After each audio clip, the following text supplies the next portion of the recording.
Welcome. Hello, friends who are just joining us on YouTube. Nice to see you. Nice to see you. We're going to be making some macaroni and cheese today. This is a live stream. It was recorded on Wednesday, August 12th in the year 2026. If you're not here live, it's okay. You're like, hey, who's he talking to? The chat's going to be down here. And if you're on the vertical stream, the chat's going to be somewhere in here. Anyway, we're making a birthday macaroni and cheese scenario. Big like plate tray, glass dish tray of macaroni and cheese. We're gonna cover that with some breadcrumbs. I'm also gonna put some sausage in it and frozen peas because I confirmed that Calvin was like cool with that today. If he was like no, plain mac and cheese only, then we would be making that, but he was fine with it. So we're gonna do that. While that is in the oven, we're gonna we're going to take a pre-existing ice cream cake that I purchased and add a little bit to it. So that's like when I say add, I'm gonna like use the gel coloring to write happy birthday, Calvin. And then I'm going to crush up some Oreos and like put them around the side because he mentioned like yesterday that he was like, oh, I love like crushed Oreos on an ice cream cake. And I was like, what? Okay, sure. So that's what we're doing. Anyway, if you're on YouTube, welcome in. Nice to have you. We are live on all platforms under the same name. You'll find me there, and also there. But regardless, we're gonna get started today. So hi, Cyber, welcome in. Hi, nice name tag. Thank you. I am an approachable school volunteer. You can talk to me about school. That's what I was doing this morning. I was volunteering. It was open house for new parents and students. So I was like, hey, you should join. You should let me talk to you about the bus schedule. Let me talk to you about the school schedule, like whatever. Like lots of questions. I was talking to a lot of excited parents who are like starting their school journey at this particular school for the first time. It was really nice. I enjoyed it. It felt like, oh, this is actually starting again. Awesome. Meanwhile, Calvin like left for camp this morning and has another week of camp, summer camp. But I'm like, my head is like in school already. His school, not mine. I don't go to school. I'm 41 years old. If I'm going to school, it's not going to be that one. Anyway, Troy says not with blueberries and Captain Crunch. No, we're not putting blueberries, nor are we putting Captain Crunch in it. We are, however, putting sausage in it. So as I'm standing here, I need to put the sausage in the oven because the sausage has to cook completely before I can use it. So that definitely needs to happen first. I'm gonna put the sausage in. I'm gonna put the sausage. I think I'm gonna put the sausage on a sheet pan, actually, or not a sheet pan. Rather, I'm gonna put it. Yeah, well, sort of a sheet pan. I'm gonna put it in this cake tray because I'm cooking like several existing sausage links, and those are currently frozen. So I need to toss those in the oven and just kind of let them roll as we're moving along with other things. Now, I imagine today, just like a little housekeeping note, I imagine that today's stream will be a little shorter than usual. I am, in fact, planning for it to be a little shorter than usual. It is Calvin's birthday, so I'd kind of like to, I know he has, probably is going to have plans after he comes home, which like he always has plans. But I know we're going to watch Big Brother tonight. He probably wants to watch a bunch of like episodes of One Piece because we've been watching One Piece together, and we just started the new season last night. So we're in the thick of things. I say we're in the thick of things, but we're not really. We're only like 130 episodes in. there's like 800 episodes or something like that. So I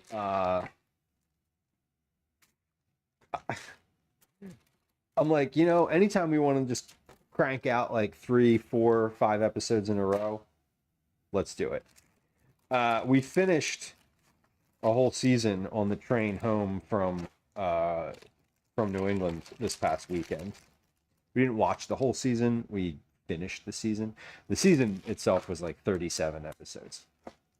Anyway, all that is to say, I'm probably going to end up streaming a little less time today than usual. We're not going to go until 7:30 because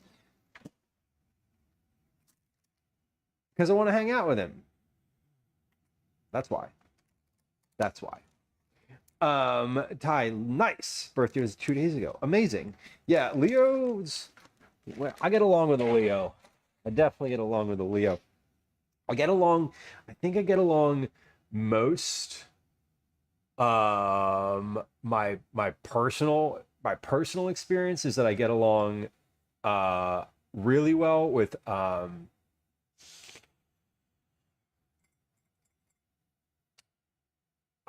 hold on. Scorpios. Because they're organized, but they're not like painfully organized. I am organized and painfully organized. So, Catastrophe, your birthday was 8/8. Amazing. Brooke's a Leo as well, August 22nd. Sweet. I love a Leo. Leos are chatty. The one thing I appreciate about Leos is they are always happy to like talk to you. And I love that. I'm like a Leo at heart. Because I'm like happy to talk to you, generally speaking. I feel like the social battery for Leos is a lot bigger than mine. Moonlit, welcome in. Happy Wednesday. Did I hear they're relaunching MySpace? I feel like I heard that, Cyborg, but I don't feel like I looked into the actuality around it. I feel like I heard that bit of news and I was like, did anyone just not stop using it? I feel like I should just try my old login. My top 8, I guarantee you I don't talk to anyone in my top 8 anymore. Actually, no, that might not be true. I think my friend Drew might have been in my top 8. Yeah, Twinderella, that was pretty good. That's worth a screenshot, honestly. 57,000 messages. God. A certified yapper. I know. It is true. It's like I feel like I'm a Libra. Gwen is a Gemini. Calvin is a Leo. And I think that's where most of our problems come from, honestly. I'm just kidding, sort of. Anyway, listen. If you're ever chatting with somebody on a dating app and they were like, "Hey, what's your birthday? What time of day were you born?" Don't talk to them. Don't talk to them. Just stop talking to them. For your own benefit, just stop talking to them. Just a bit of advice. Excuse me, Daddy? Sorry. Daddy? Sorry. Daddy? Sorry. Daddy? Sorry. Daddy? Sorry. Daddy? Daddy? Sorry. I'm sorry. Daddy, bye. You know, the apology is in the sound. I just wait now. I'm just like, I know I said this before, but I still don't know when that sound ends.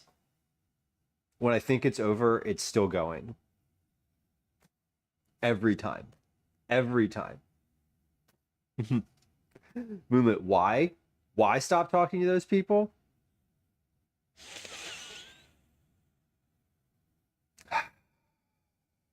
because no good comes from that depth of astrology. If someone's like, what, maybe if someone's like, hey, what's your moon? You're like, no. Mm-mm. No, you guess. Guess. You get to guess. Oh my God, still they're stubborn ass people. Twinrilla, you yeah. You're just like you're you're outnumbered. You don't want to start a relationship based on astrology. I mean, mainly I feel like the preconceived and I like and listen, y'all. I was joking. That was a joke. For the purposes of this conversation, if you're having a good conversation with somebody and they ask you your birthday and what time you were born, you matched with them for a reason. You knew what you were getting into. I guarantee you, if they asked you that, they already had something about astrology in their profile, 100%. And if they didn't, you're lying. You're lying. So just saying, you knew what you were getting into. I was joking. Feel free to enjoy the conversation with that person or persons, depending on your level of enthusiasm and energy. Just saying.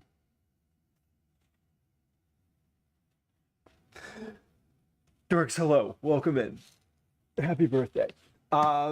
Appreciate it. It is not my birthday, but it is my son's birthday today. He is 11, and we're making mac and cheese. We're not actually making anything right now. I'm just standing here talking. Cyborg! Holy shit! That's amazing! Cyborg, that is amazing. Hold on. Let me check. Let me check and see if that actually like did the thing that I thought it was going to do, because that was a highly involved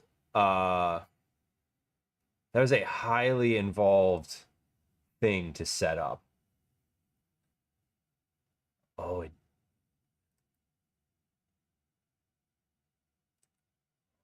can't see because I need to. Hold on. I'll give you confetti. I can make that happen. We have the power. Hold on. Where?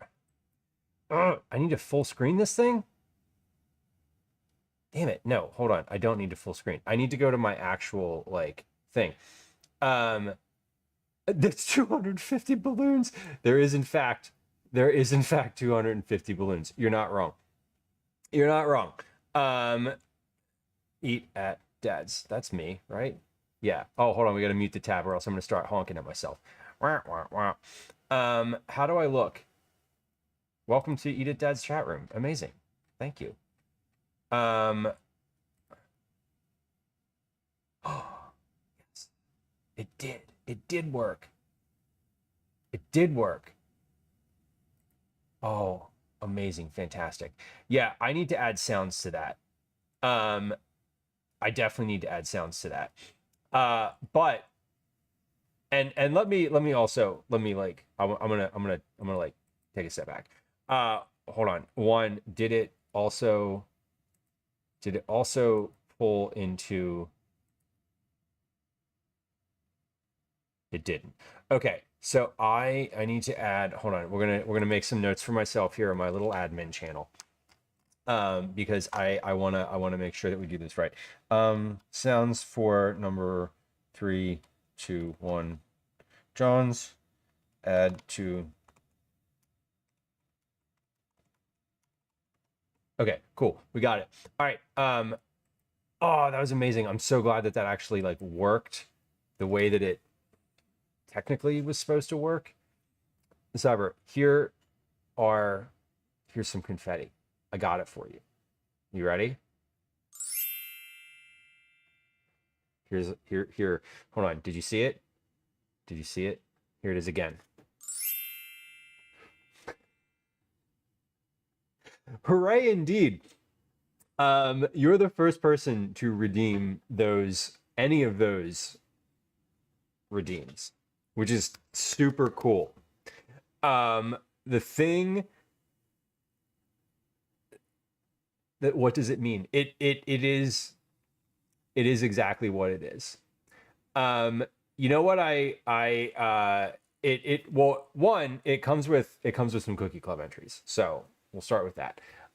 Two, there was a lot of folks that had told me that they had too many channel points and that I didn't have enough high channel point redeems. So what does that do? It puts your name in that reward until someone else redeems it. And then even when someone else redeems it, your name is still in there. So also, and if you redeem it again, it keeps track of how many times you've redeemed it. So what does it do? It allows you to use your channel points, get some Cookie Club entries, keep track of how many times you've gotten that specific reward. And in the future, it's going to play a little song. and as I add that in there and you return to chat, I will of course I will of course play it without you having to redeem it because you've already redeemed it. But that's what it does. And here's what I will say.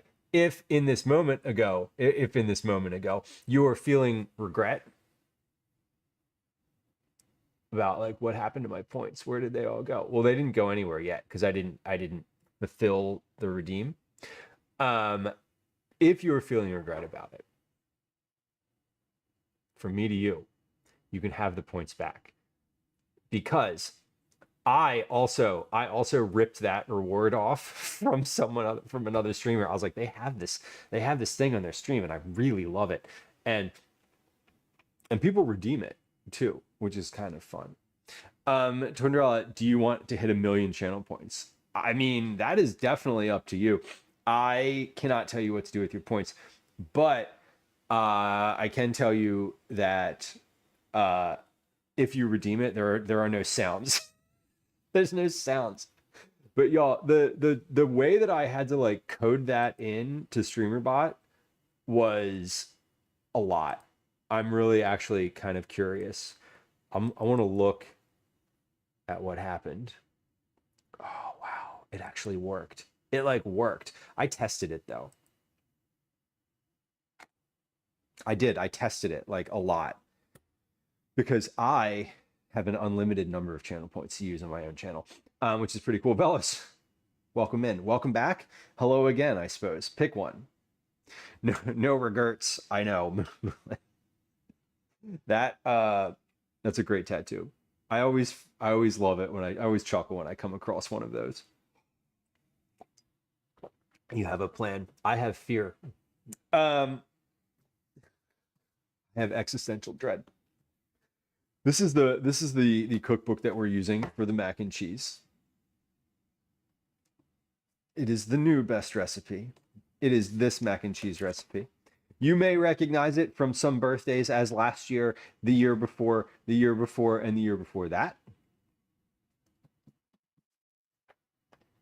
It is the same recipe as I've used every other year, and it's got the little notes on here on how to double it, or not double it, time and a half it. That's what we do with it. We time and a half it because I make a big tray of it, and then I make a smaller tray of it too, which is kind of fun. Okay, so Fluff, thank you. These are fashion glasses. They are not real. I just want to say that out loud so that I'm not attempting to fool anybody. They are not prescription lenses. I'm wearing them for fun, for the bit, as it were. Okay, so we do need to get out our ingredients today. For the breadcrumbs, pulse the butter, bread and butter in a food processor.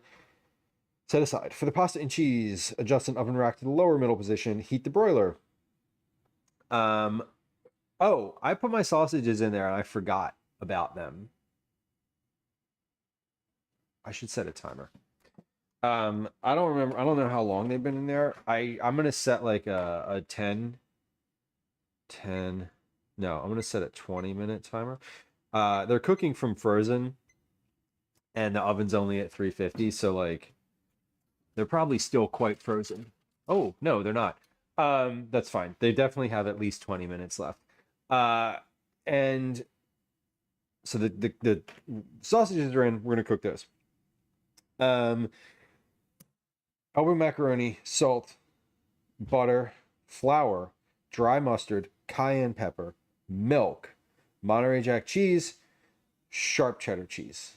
Okay, so we need to do we need to shred some cheese. We need to get out all the rest of our ingredients. Bring 4 quarts of water to a rolling boil.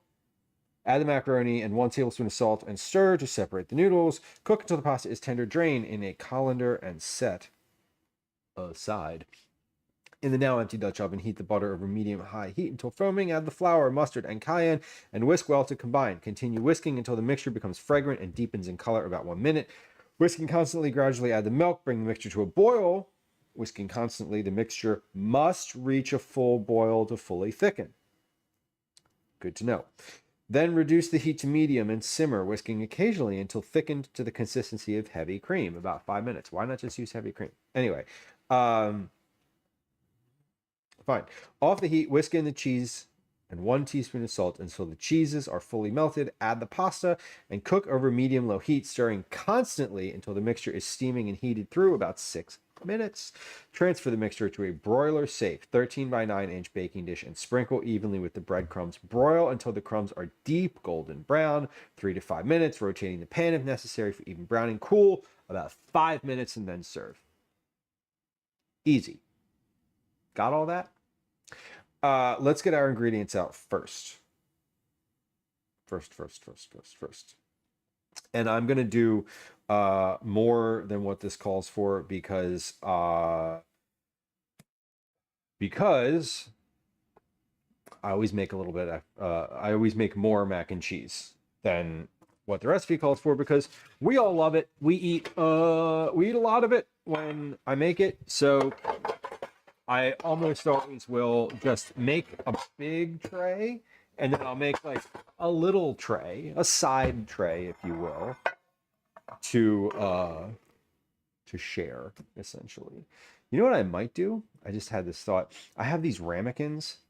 I might just make like individual mac and cheese things instead of like using the second tray and then just keep this big tray as the backup meal. Not really a backup meal, but like, you know what I mean? Maybe we'll do that. I've never done that before. And that might be fun. That might be fun because these are like, little ramekins. It's like at a restaurant when you get your own little ramekin of mac and cheese. Let's do that. We're going to do that instead of making the small tray. They always end up, I don't know. I'll fill this tray and then we'll like fill the ramekins. And if I need more, if I need to like, whatever, we'll fill the big tray and then we'll balance the rest into the ramekin tray and add more as we need. All right, got all that? Super clear, right? Wrong. Don't worry, I'm keeping track of it in my head. Maybe. Anyway, thought you were in the cabinet. Well, some days, Bowtie Fly, welcome in. Nice to see you. It is a mac and cheese day. We're doing a big pot of mac and cheese. So, I mentioned this earlier, but just so like, again, a little housekeeping note, streams today is going to be a little shorter than our usual, like long form go until 8 p.m. streams, because I want it to be, I don't know. Because we were live last night and we'll be live again tomorrow. And I want to hang out this afternoon, later in the afternoon and just like watch TV with Calvin and gonna watch anime, maybe, unless he's got Roblox plans, which he always has Roblox plans. Speaking of anime, we weren't. I am going to turn on the air conditioner in my house because it is, once again, it is jarringly hot in here. Right, because eco mode is on, meaning that the thing thinks that nobody is home. It is 26 degrees in the house, which is almost 80 degrees. Yeah, almost 80 degrees. There it goes. Okay. We got it. Thank gosh. Okay. Air conditioner is on. Let's take these cast iron pans and move them over. I'm doing the shuffle. Y'all, there are so many balloons. Like, I know that you can't see them on stream, but there are balloons at my feet. Like, lots and lots and lots and lots and lots and lots and lots of balloons. And they are all over the place. They will be popping on stream today. At least one or two is going to just pop. I'm probably going to shriek. So just like be aware. We're dealing with extenuating circumstances of balloons all around the feet. Bowtie Fly, I was blowing up a lot of balloons last night. We were online. It was a very relatively short stream. It was like 3 hours long. I say relatively short. Like 3 hours is a short stream for me. So 9. How did the microwave balloon go over? Amazingly.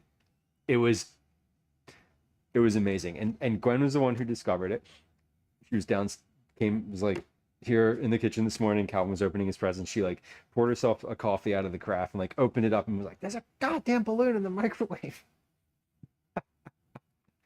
So it went over. The microwave balloon went over really well.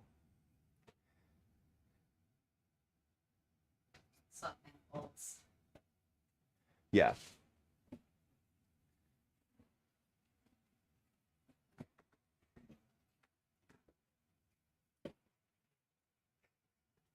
Gwen hates the balloons.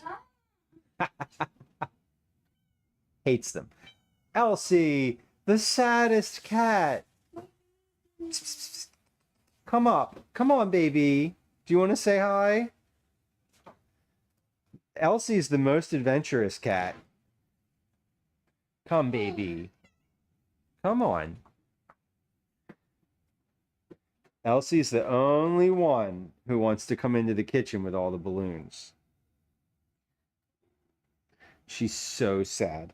Why is she sad? Well, mainly she's sad because she can't go in the basement right now because there's two sickly bottle feeding foster kittens down there who we do not want to afflict our cats with anything. So she can't go in the basement. I'm turning so her face can be seen. Do you want to hold her? Come lie down with me for 30 minutes. Okay. Are you going to lay down? What? What sticker? Dad, I was just making sure it didn't fucking say anything on it. No, it just Hey, baby. yeah, it's fine. She's sad because she can't go to the basement and hang out where she loves to hang out. And she's been up here making all sorts of noise. And all the other cats are avoiding the kitchen because the kitchen is filled with balloons. And the two boys are honestly probably too dumb to understand that the balloons are not actually going to harm them. I think the two boys see the balloons as threatening, and Elsie sees them as annoying. Anyway, there she is. This is Elsie. She's sleepy now. This is what she wanted. She wanted to hang out with Gwen. She's purring. She's purring. I can hear her. Yeah, we're gonna go lie down for 30 minutes. Okay, have fun. How's your head? Now Okay. I'm How's your falling asleep. Yeah. How's your scalp? Okay. One of these days. One of these days? Yeah. Fair. 9, the click happens every hour. It happens at once every hour, and then after any ad break we run, it happens like immediately after the ad break.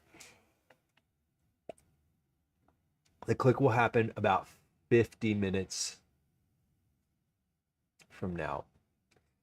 Twinderella, what did you think it said? Tell the class.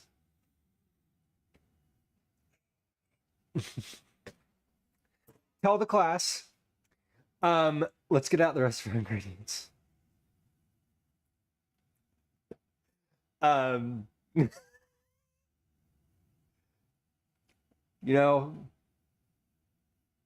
in a world, we're all missing the click in some way or another. Just saying. Elbow macaroni. Let's get it out. That's rotini. We don't want that. Clutch my pearls. The pearl clutching. That is such a good statement. It's so evocative of like exactly the exact thing.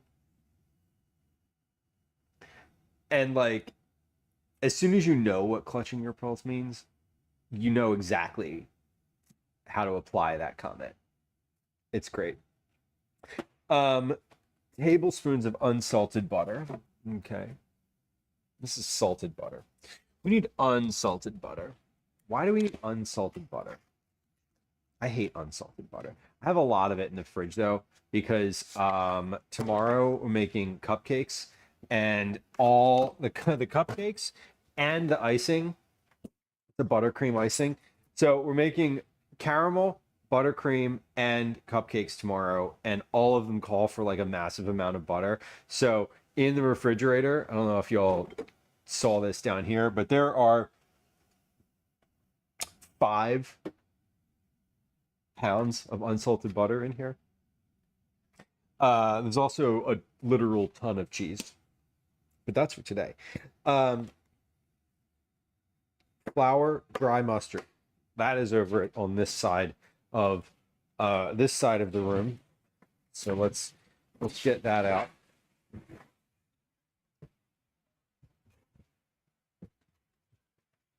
All right, we're sorting through. We're getting there.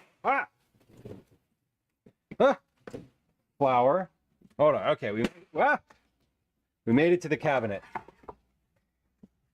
Oh my god! The balloons popping whenever they move. So jarring. So jarring. Okay. Back to the other side of the room. Here we go. All right.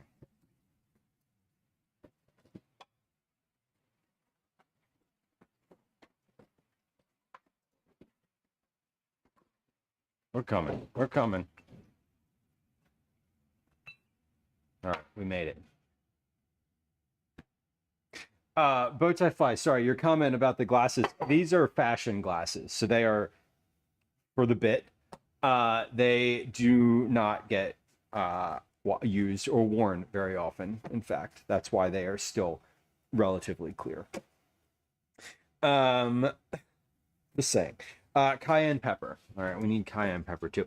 And we do actually use cayenne pepper in this recipe because it is extremely cheesy. The cayenne is really not spicy. It just like cuts the richness of the whole thing. It is a very good addition. So we need milk, cheese, and Monterey Jack and cheddar. I don't know if I actually have the exact cheeses that this calls for, but it doesn't really matter as long as they're melty in some capacity. Ooh, cavatappi. Cavatappi is the one that is like the extra spiral, right? I feel like I have that in here. No, I just have lots of elbows. It's the like it has ridges. It has ridges, and it's like an additional spiral. Is the if that's the one I'm thinking of.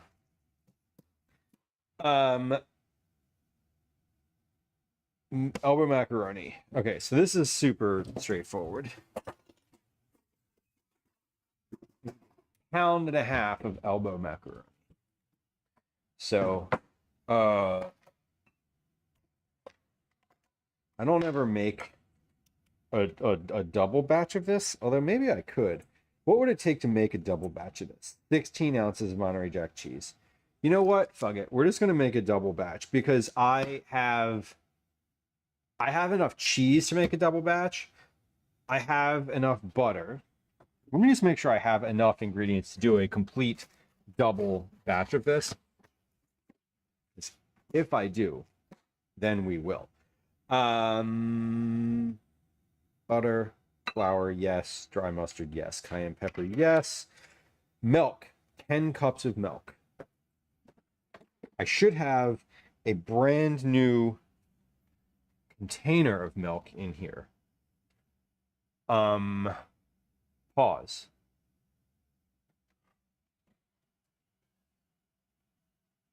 Where's the milk? Oh, it's up top. Okay. Y'all, I just had a panic attack.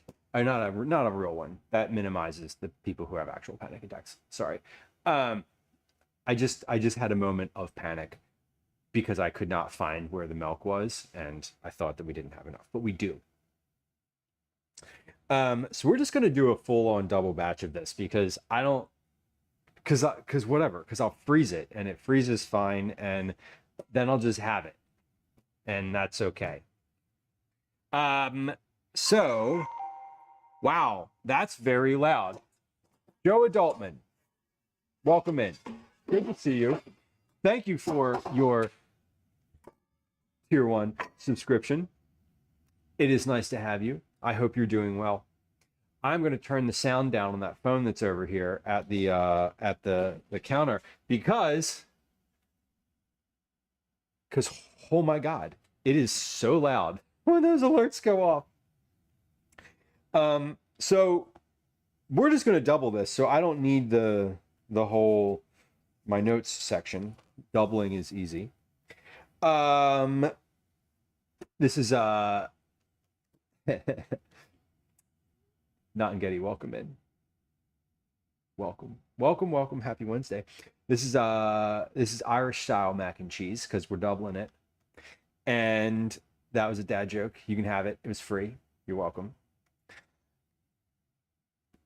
For the breadcrumbs. Oh, let's do the breadcrumbs first because that is like the one that is set aside. I need additional cold unsalted butter for this. See, this is why we bought all of this butter, because now I'm getting my third stick of butter out of the fridge. Obviously. So butter and bread. Oh, I need bread. And this bread, it's good to use stale bread for this, which is a good thing because this bread is stale because it's been in the fridge for a while. Let's check it and make sure that it's not too stale. 6 slices of good quality white bread torn into rough pieces. Okay, let me wash my hands before we do anything here. Boom, boom, boom, boom. Boom, boom, boom, boom. So we're moving into production time today. I was going to do both the mac and cheese and the cupcakes on the same day, but I decided that I really wanted to have like 2 slightly shorter streams as opposed to one much longer one. Because Calvin's in camp and it's nice to just like do this while he's in camp. I also forgot to turn the music on today. So we're going to do that. Why is it that every time I open Spotify on this laptop, it says installing, like as if it wasn't open 12 hours ago? It was. It's literally, yeah, we're just going to, cool. There it goes. All right. We did it. Let's get my food processor over here. So it says about 6 slices of bread. It actually gives a specific weight, which we're going to ignore. Just speaking of ignoring, we're going to ignore this timer going off here. No, you know what? No, we're not. Because if I ignore this and then I forget, we're going to have to restart what we were doing with these sausages. And I don't want to do that. So let's get the thermometer out and we'll test these for temperature and doneness. We've done this before. We're at 150, 140, 38, 132. 132. So these are not quite finished. We're going to give those another... I set the timer for 10 minutes. We'll just give those another 10 minutes. They'll be fine. Okay. We have 6 slices of good quality white sandwich bread torn into rough pieces. Okay. Pulse the bread and butter in a food processor until the crumbs are no larger than an eighth of an inch, 5 to 10 to 15 1-second pulses. Okay, so we have 1, 2, 3, 4, 5, 6 slices plus 1, 2, 3, 4, 5, 6 slices. Hell yeah, that's the entire rest of this old loaf of bread. Beautiful. Beautiful. That's perfect. Before I do that, as I'm doing that, yeah, this is fine. This is fine. Wilma, welcome in. Happy Wednesday. Sofa, thank you for the shout outs. Appreciate it. Some friends in chat. How'd the balloon blowing go? Wilma, it went really well. Balloons were blown up. We ended up doing 275 balloons, which is 20 more than last year. Approximately a number of them popped overnight, and as they pop continuously. I popped 2 of them during stream today, not intentionally, but they were definitely still a lot of balloons here in the kitchen this morning when Calvin came down, and then throughout the day today they've been sort of migrating throughout the other sections of the house. We have a door on the basement now. Like, there didn't used to be a door down to the basement, but since last year we've had one installed, and this year Gwen this year the balloons are not able to make it all the way into the basement, but they are sort of pulling at the base of the steps where the door is. And so they're like extra annoying. Why the name tag? I had a name tag on because I was at the school new student orientation this morning. I was helping out at that. I am a volunteer with the Parent Home and School Association, and I was helping out with that. I am in fact on the executive board. Good for me, right?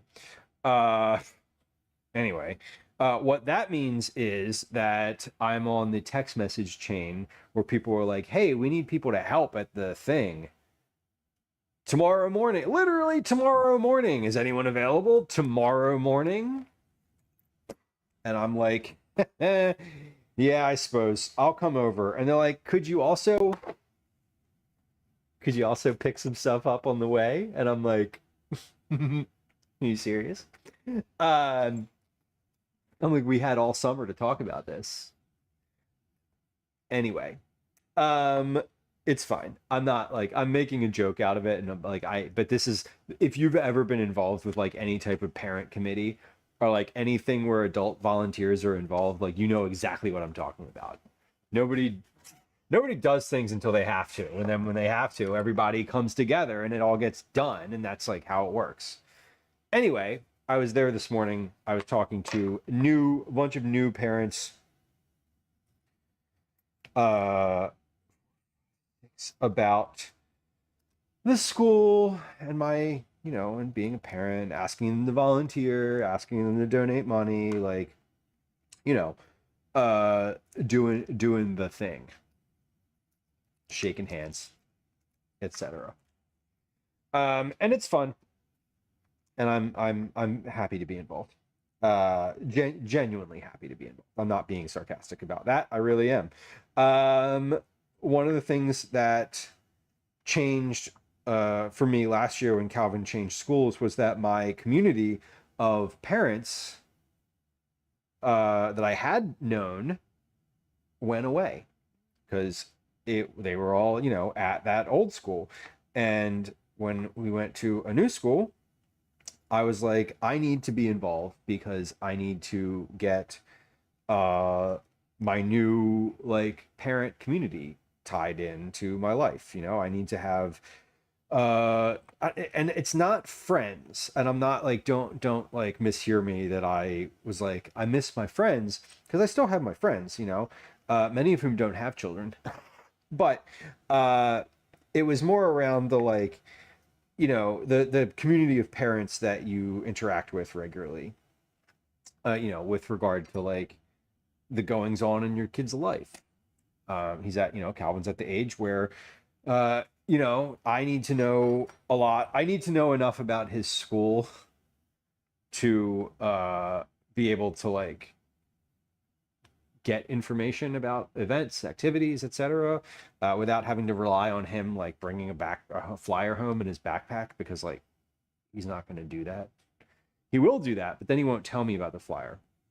And I'll be like, "Hey, are you guys having like a bake sale this week?" And he'll be like, "Oh yeah, it's Tuesday." Meanwhile, it's Monday afternoon, and he'll be like, "Oh yeah, it's Tuesday. Like, can you like make cookies for that?" So anyway, that's why I want to be involved, and I am very involved.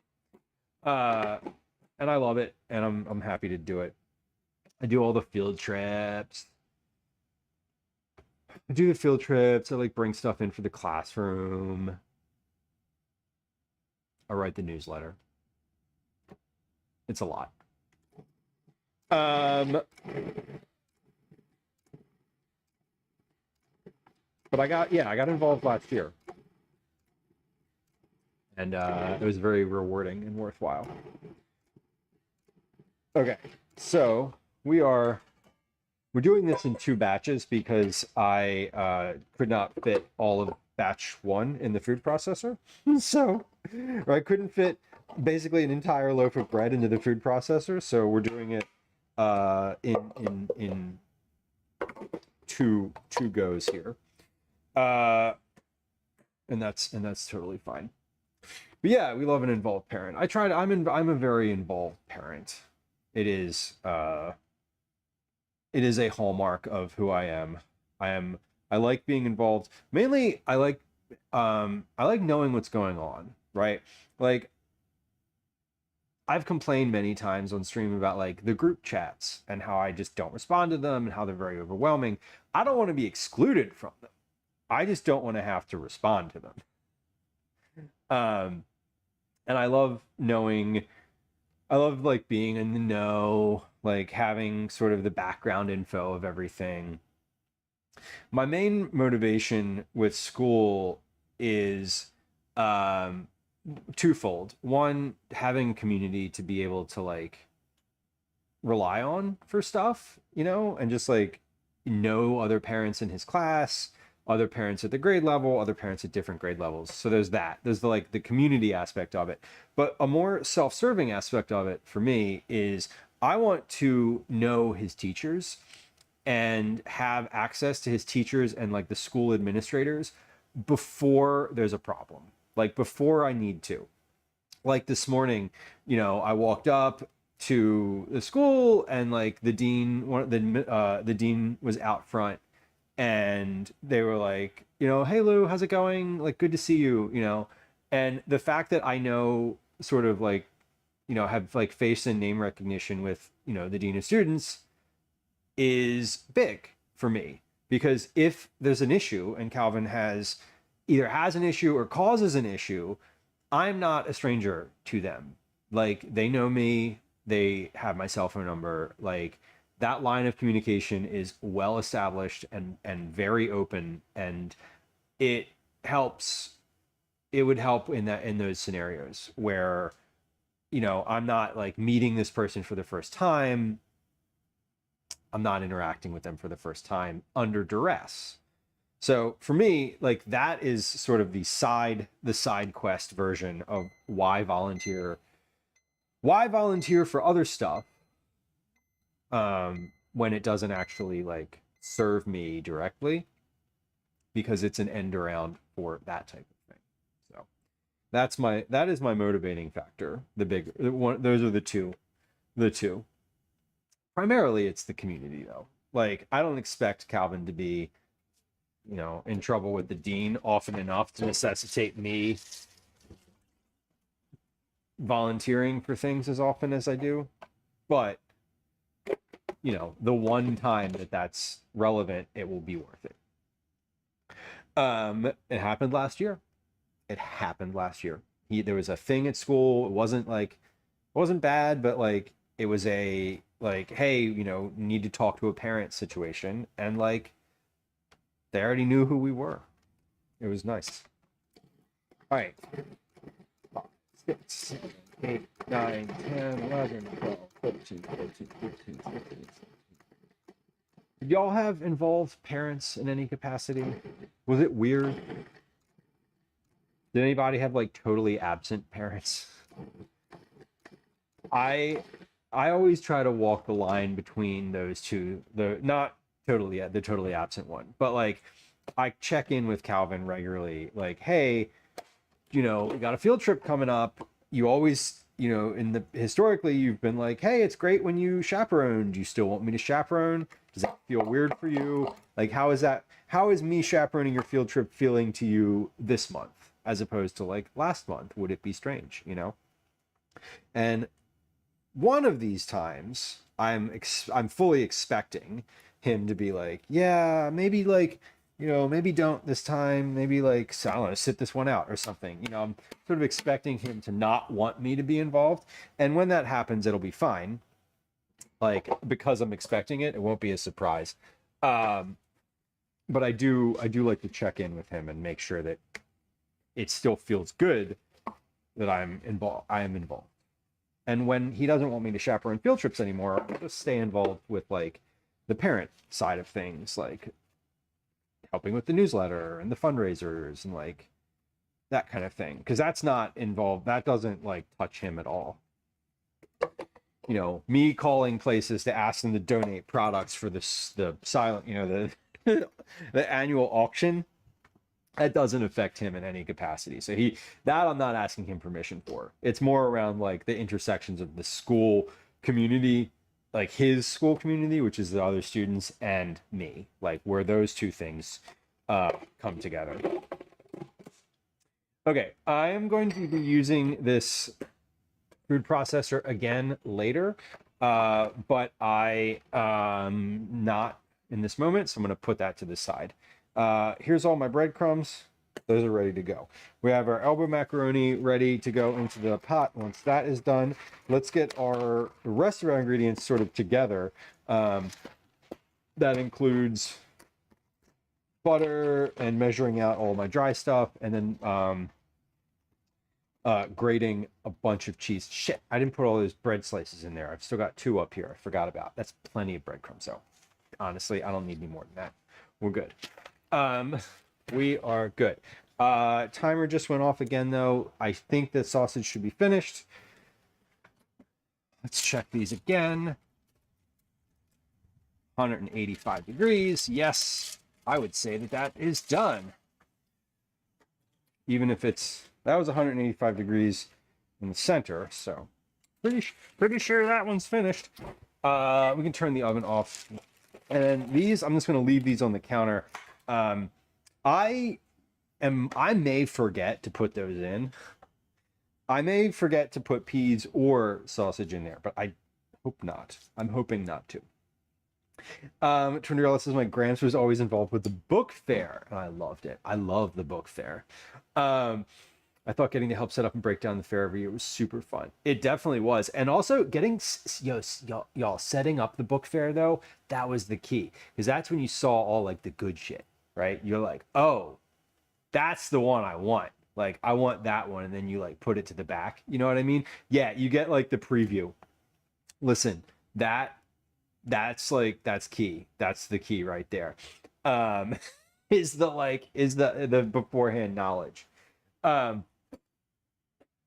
Just saying. The secret is to volunteer. The book fair is great though. We still do the book fair. I did the book fair last year. I helped with the sales at the book fair at school, and I was like, this is just as fun right now for me as an adult to be like looking through all this stuff as it was when I was a kid, except now I'm like not as interested in the books, but the excitement of like the event is still cool, and the kids still enjoy it. That's the other thing, is like the kids who come to the book fair are still like, oh, let me get the eraser, let me get the thing, and like also let me get a book, which is super cool. Yeah, the discount. You got to get the discount. Yeah, the little magazine of what there was to order. I know. And you bring it home and you're like, Mom, can I get these 5 things? And they're like, pick 2. I always tell, Calvin always comes home with those. And I'm like, you can get as many books as you want. Plastic crap, pick 1. You want the rock collection? You don't get the rock collection and the like squishy dumpling thing. You gotta pick one, right? Moon Dice, welcome in. Love book fairs. Love book fairs. I love the book fair too. I was always a big fan. I'm still a big fan. When earlier or last year when they were like, we need parents to volunteer to help do checkout at the book fair, I was like, oh my god, me. Like, oh my god, please. I was like, please let me help. They had to sign up, and I was literally like on the sign up form, like, okay, I'm like cross-referencing my calendar. Like 5 minutes after the sign up form got sent out, I was like in it. I was on it, like ready to go. All right, so we got the dry mustard. Add the flour, mustard, and cayenne. Okay, so we got the mustard. Cayenne is a half a teaspoon of cayenne total. 1/2 of a teaspoon total. It's a 1/4 teaspoon for the recipe. So half a teaspoon of cayenne pepper is a lot, pretty decent amount of cayenne pepper. I remember there's a Britney Spears one that I wanted because it came with an 8-ball. Oh my god, I love that. Can I tell you a fun story about Britney Spears? It doesn't involve me meeting Britney in any capacity, but yeah, no book fair is $200. That is kind of sad. I feel like I feel like you could just like go on the Scholastic website and be like, here, pick $30 worth of bullshit, but it's not as exciting. I feel you. It really isn't as exciting. 12 tablespoons worth of flour. 12 tablespoons worth of flour. Okay, how many? That's 12 tablespoons is 3/4 of a cup of flour. So we're just going to do 1/4 cups of flour here. We'll do that. Moondice says, luckily my kids still have book fairs with all little magazines, right? They don't appreciate it. Right. Well, they don't appreciate it as much because it's like they just do all the digital stuff, you know, like, I mean, that's my take on it. 6 tablespoons of all-purpose flour. So wait, 6 tablespoons. 5 tablespoons is 1/3 of a cup plus a 16th. Yeah, so 12 tablespoons is 3/4 of a cup. Okay, sorry. I'm just like, I gotta measure twice, cut once, but like think about it twice, measure once, I think is, I don't know. What's the equivalency of that? I think it's probably similar. Anyway, I loved the book fair. I don't remember any of the stuff that I got from the book fair. I just remember it being exciting. And it was, and it still is. Still excited by the book fair, even as an adult. For school, I don't go to. Okay, hold on. Flour, mustard, cayenne. Got it. Okay, so let's put these things back. Hopefully, let's so you can shuffle over to the other side of the kitchen. My balloons are oh, so many balloons, so many balloons. Kick, kick, kick.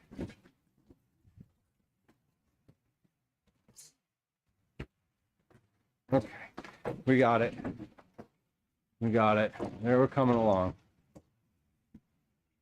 All right. Balloon landed in the flour. I can see a flat spot. Funny. Okay, so my dry ingredients are here and ready to go.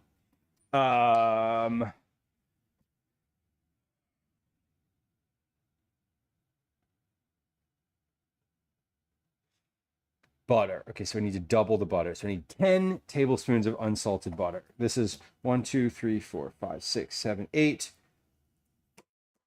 plus the 2 that were left over from my breadcrumbs. Beautiful. Whoa, perfect. And butter, add the flour, mustard, and cayenne. So this is going in, then this is going in. Then we add the milk. Let's grate the cheese first. That's what we need to do. We need to grate the cheese first. Yeah, Trinderella, oh man, reading is such a challenge because even when they acknowledge that it's tough, it's still tough. The hard part with reading is that the reward isn't instant. It's literally like reading, exercising, starting a new project or hobby. Like all of those things are so hard for kids because they are so used to having a reward that is instant.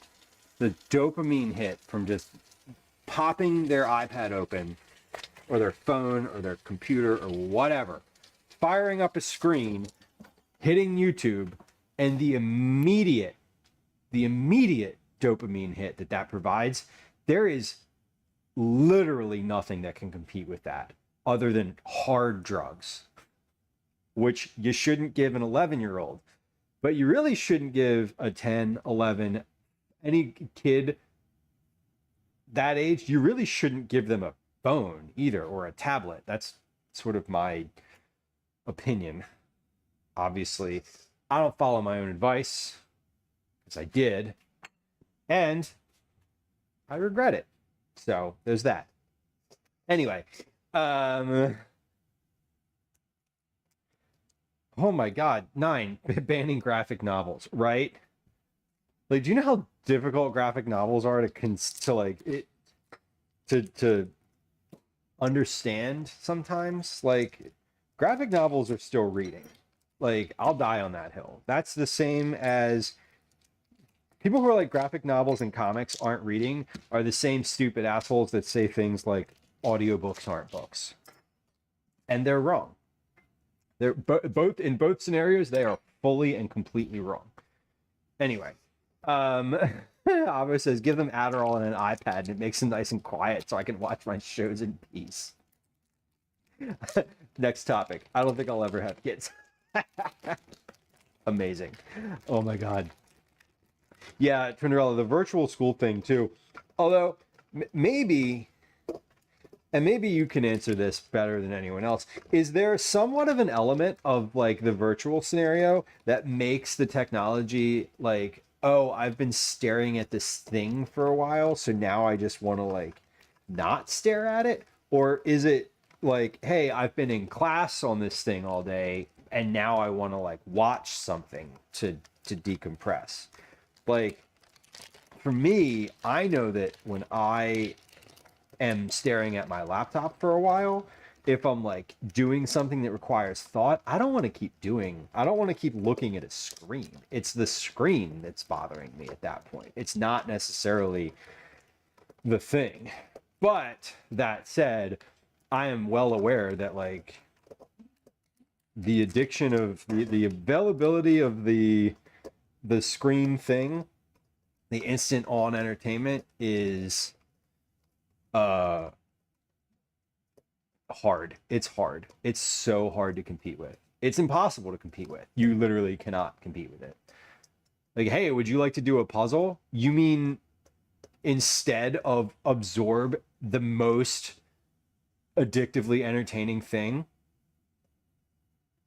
that you could possibly put in my face? You mean to a puzzle instead of that? Get out of here. Get out of here. Electronic fatigue. Yeah, not as often as I would like, right? I want them to be tired of electronics all the time, 100% of the time. Oh, guys, hello. Travis Barker, the drummer from Blink 182. I'll take that. Does Travis Barker wear glasses? I don't recall that. The last time I thought about Travis Barker was well over a decade ago. Free comic book day materials, educational tools. Nice. 9, you were ready. I love that. Is it your birthday? It's not my birthday. No, it is my son's birthday. He is 11 today. He'll be back at some point. I mean, not at some point. He'll be back later this afternoon. We're making mac and cheese. I'm making mac and cheese for his birthday. He is this is our sort of annual, this is the annual birthday meal. My birthday, one, you will not know it because I am never ever going to tell you when my birthday is. I'm a Libra. At some point, if you are observant enough, you will notice that the age that's listed in the bio down below in all the panels, you'll note that the age changes. I change it on the last day of Libra season. Do I not have a cheese shredder disc? I do. This is much like the glasses today. This is just for the bit, Avo.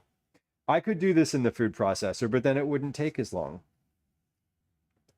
I could probably make this whole recipe in 20 minutes. Like, it's not it's not a difficult recipe. I'm just prolonging it because I'm streaming. Just real talk. Like, y'all, that was a moment. I like dropped the veil there for just a moment. That was real honesty. I really am just, I'm taking my time. I like hand shredding the thing. I washed my hands too, why not? I do I like shredding. The food processor shredding disc really is like clutch though. Goal breaking for content, 100%. Fall Guys, I'm not saying I'm not. I am in fact saying that I am.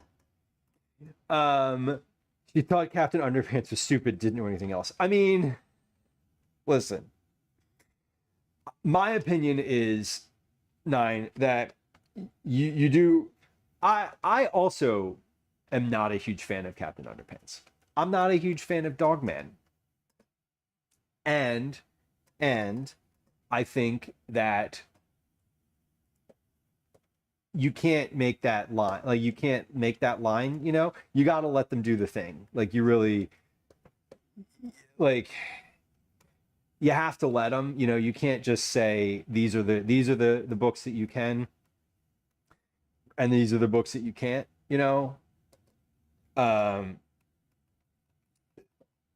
so I get it. You're allowed to not like the thing, but you still should allow like the genre, right? It's a gateway. It's totally a gateway. It really is. It really is. It really is.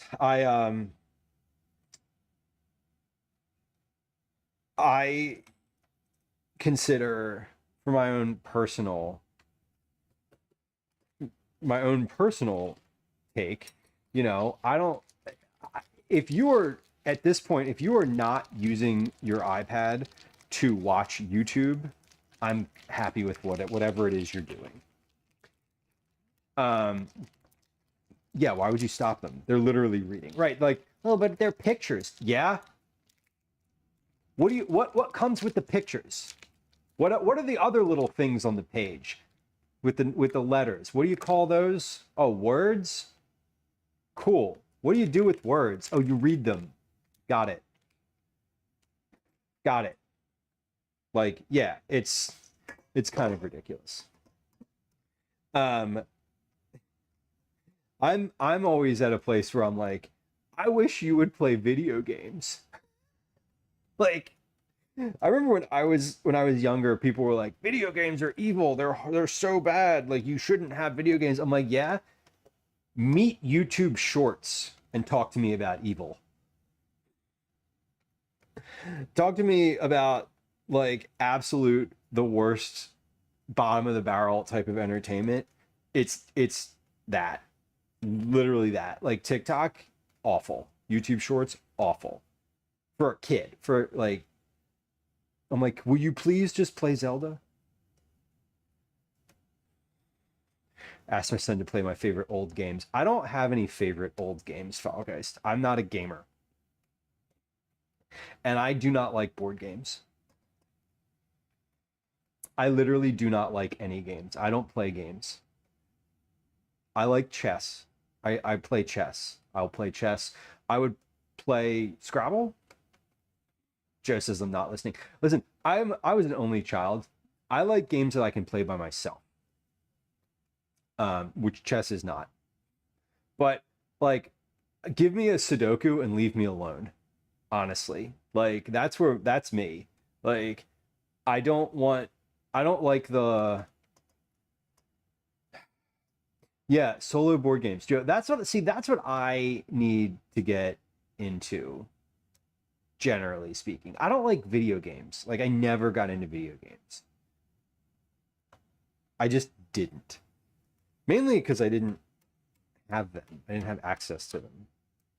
I had a Sega Genesis. I played Sonic. I was really good at Sonic. And Altered Beast. Did you ever play Altered Beast? I played that one. And then Mutant League Football. That's about the only sport that I ever cared about.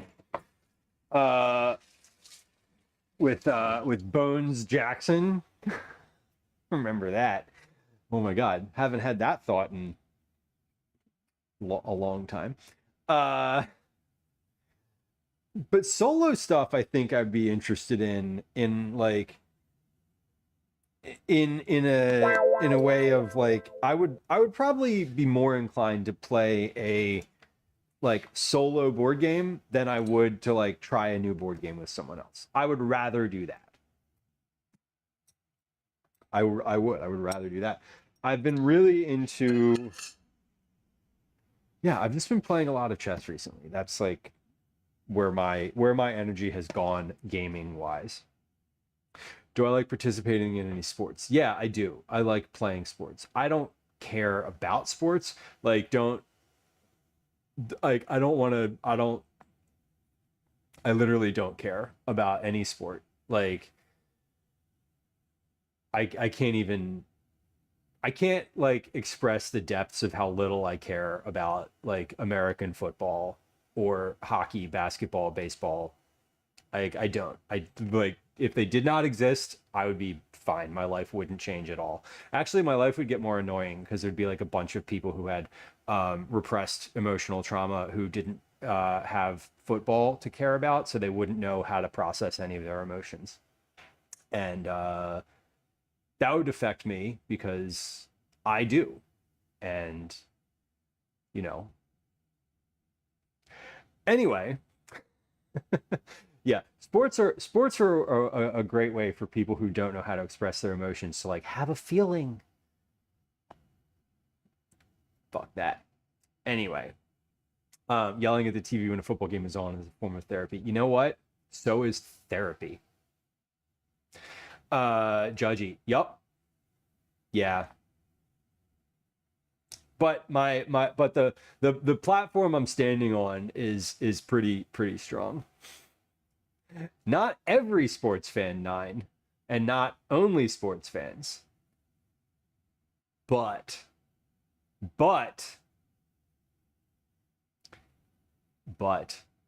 you get the people who are like, I care, you know, like they care about their team winning. It's so important to them. And it's like the thing that they care about. Like, that's the thing. And like, my favorite player got traded and like, I'm so sad. It's like the only time they'll admit to feeling sad about something. It's mainly the admission of the thing. and like the ability to understand that that is like, oh, I'm feeling this emotion and it's in response to like that as opposed to like life. Anyway, um and yeah, I am kind of judgy about it. And that's, you know, I'm not saying you shouldn't like sports.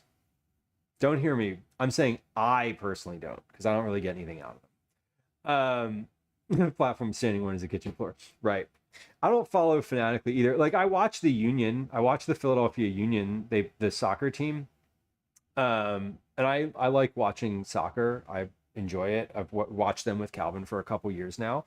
But like I do not care when they lose. Like they were in the playoffs last year and like lost bigly in like the last game in like a horrific fashion. And I was like, okay, that's fine. Like I'm not going to let this sort of be the arbiter of whether or not I feel sad or happy today. And I think that's kind of my point. I'm getting out keys. I don't want to forget to put these things in here, and I will if I don't get them out. I'm going to cut up. I'm getting all of my ingredients together is what I'm doing. Like my mise en place. But yeah, I mean, I am definitely a little judgy about it. I don't judge people for liking sports. I judge people if it's the only way that they can have a feeling about things. Which, 9, I don't really get that. I don't really get that energy from you. So to be fair, Fog Ice, yeah, point taken, exactly. Emotions are only acceptable to express when they're related to sports in many a straight man's mind. Yeah, and that is true. That is true. It's just like, oh, I can name all of the stats from like this player from like the past 15 years, but oh, I don't see the mess around the house that like my partner is just constantly picking up. Right? Like you choose to value the things that you do. Math nerds. Yeah, and those folks are great. I love that. Listen, I admit that I am a co-owner of a fantasy baseball team. I am fully an admission of that. Do I know who's on that team? No. Have I looked at the team since the draft? No, I have not. Have I made any changes to it? No. But I don't know. But I can't say that I'm not. I can't, you know. I definitely want to see a Union game at some point.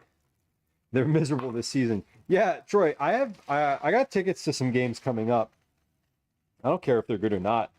Whether they win or lose or draw is not relevant to my enjoyment of the going to the game experience. Too many people don't consider anger an emotion at all. Yeah. Yeah. Why are you vertical? Oh no, Jordy.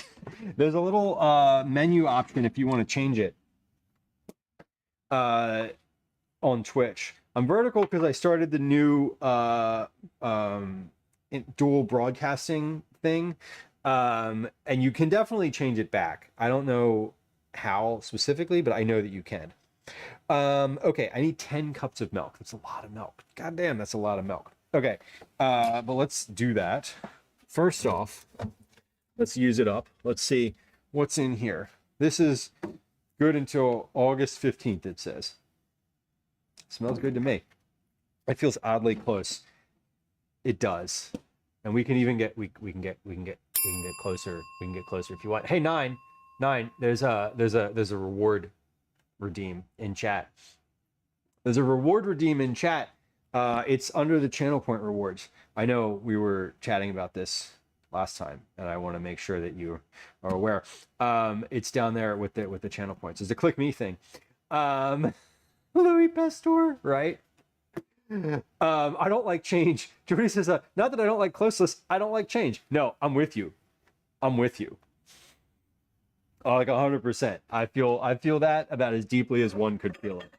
I do not love change.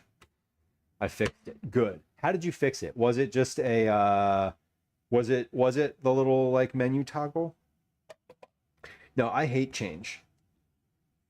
I don't even like change from the store. All right, so I need 10 cups of milk because I'm doubling this recipe. So this is going to be all the rest of this container for sure. There we go. Chat settings. Okay, amazing. Yeah, I know you can change it. Now, will you always be able to change it back? I actually don't know. But I know that right now Twitch is like, we understand that some people will hate this. Let's make it an option. But I just started doing it, or using that format for the broadcast because previously they had, hold on, 6, 7, 8. Okay, which one of these is 10? Previously the option for Twitch had basically put a bunch of the load on my computer to make those the two different broadcasts, and Twitch through all of their beta period, like determined that people didn't want to use it because it was killing their computer. So they made the change to do that processing on their end. So now I have it. So you have Venmo. I kind of enjoy it. Now Venmo is something where I'm like, I guess that's fine. I don't mean Venmo like specifically as a company because it's also like owned by PayPal and all of that. But I do like being able to pay people with that level of convenience.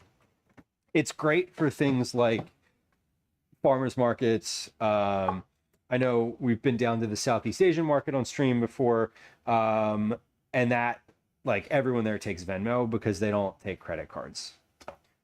The TV has less lag, right? Yeah, and it is funny with the stream. Sometimes you can check how far behind you are in terms of like when I broadcast to when it's delivered to your device.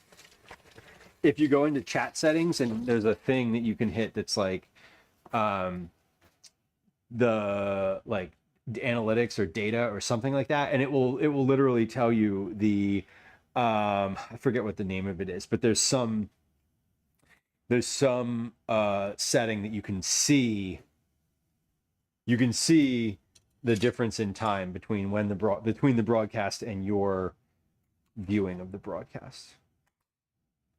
If someone's begging for cash and they lead with, oh yeah. Oh, okay. So like, right. Panhandlers, folks out on the street, unhoused folks just asking for cash, whatever. Got it. Okay. Totally. Yes. Now I know what you mean. And yeah, that would be like, all right. Okay.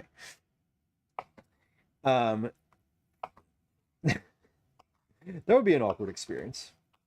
So I'm making I'm getting everything ready for this because I just need to have it all sort of ready to go. That's the goal.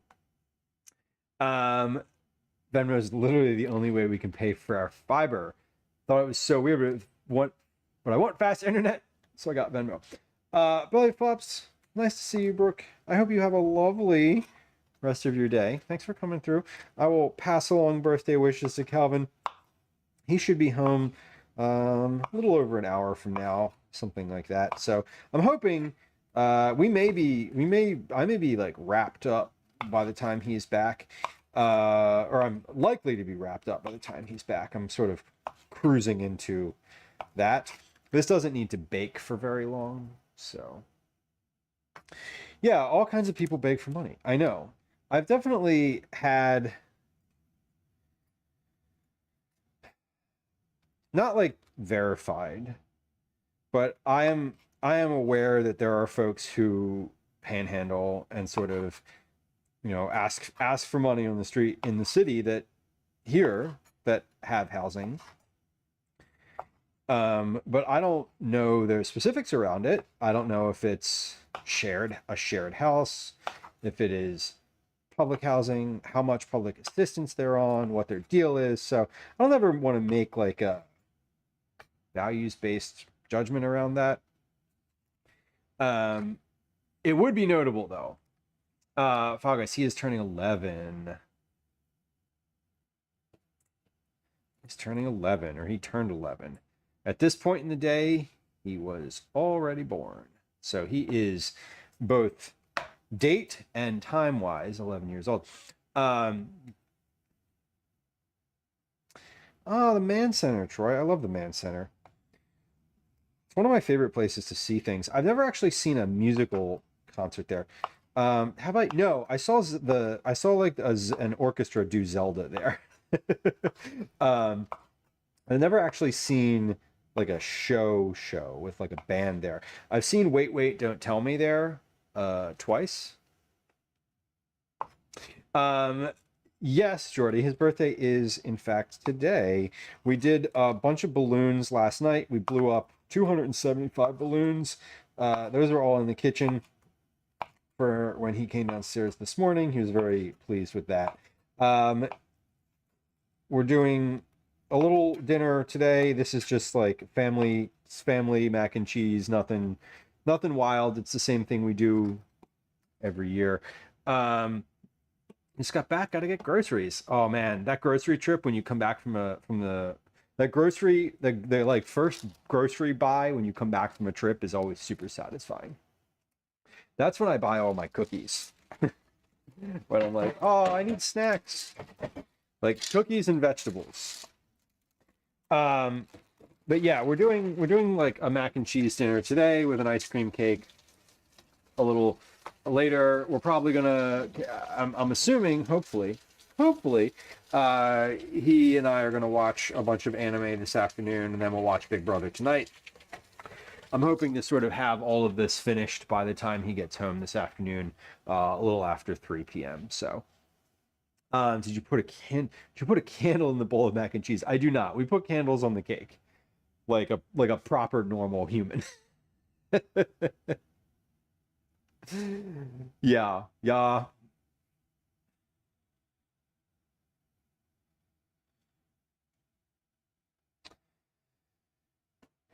Yeah, Troy, I feel like you do see the same folks, and especially in the city, everybody has their routines and their sort of their orbits. I feel that. I see the same people in Center City regularly. And I remember when I was in school, we used to see the same folks at Wawa like all the time. For sure. Wawa is a safe place to hang out, and there's a bathroom there. It's safe. There's a lot of foot traffic. If you're like an unhoused person, like, and I've thought about this too, like they are, where do you go? Right? Like if you can find a place that is well lit and well trafficked, that just means safety. Like generally speaking, it means safety. Jordy, it is in fact a store, WAWA. It is what's the equivalent in Canada? I don't know what the equivalent in Canada would be. It is a convenience store. It's a large gas station. Basically, it's like a big gas station, a convenience store that has a deli inside. You can get like meats and hot foods, like a Tim Hortons gas station shop. Yeah. Fogus, I think that's accurate, and it's probably bigger because it's American. Like, not gonna lie, I bet you that it has more there. I bet you it has more gas station pumps and just like a greater volume of processed food simply because it is an American. 7-Eleven vibes. Yeah, I mean, it's the place that you like. It's the place that you go to get like a hot dog or a sub, hoagie, grinder, whatever you want to call it, a sandwich, and snacks. Like at any time of day, they're usually open. Many of them are open 24 hours. But yeah, for folks who are just like and it's a common place where folks will like hang out, ask for money, But again, it's well lit, it's highly trafficked, which means safety. So I think that is a sort of a pillar of thing that if you are unhoused, that you don't have access to. So nearest Tim's is in South Jersey. Is there a Tim Hortons in South Jersey? I didn't know that. The last time I considered where there was a Tim Hortons, it was like New England. The Cult of the Beaver, Bucky's. Bussies? How do you say it? Bucky's? Bucky's? I'm aware of it. There are signs on the Pennsylvania Turnpike that say, like, Bucky's 500 miles. Bussies. Zach Bussies. Shout out Zach Bussy. Bucky's. Okay. I was saying it correctly, I think. In my head, that's how you say it. So that makes sense to me. Like Bucky's. All right. So I just added a little bit of water to this pot, and we're going to wait to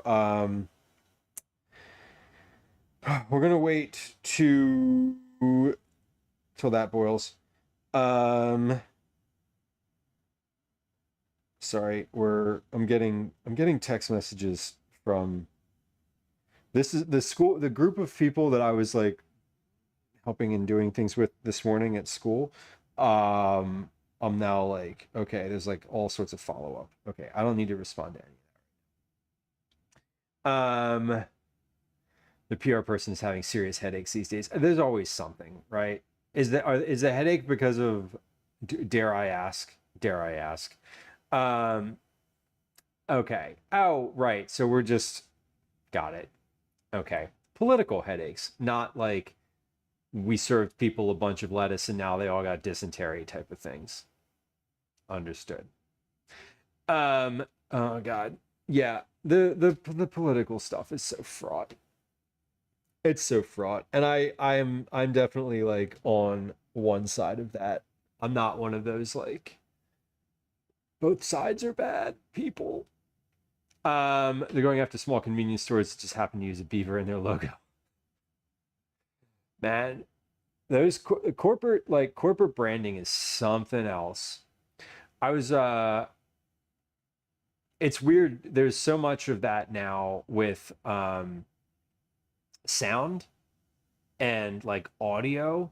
Like whenever I get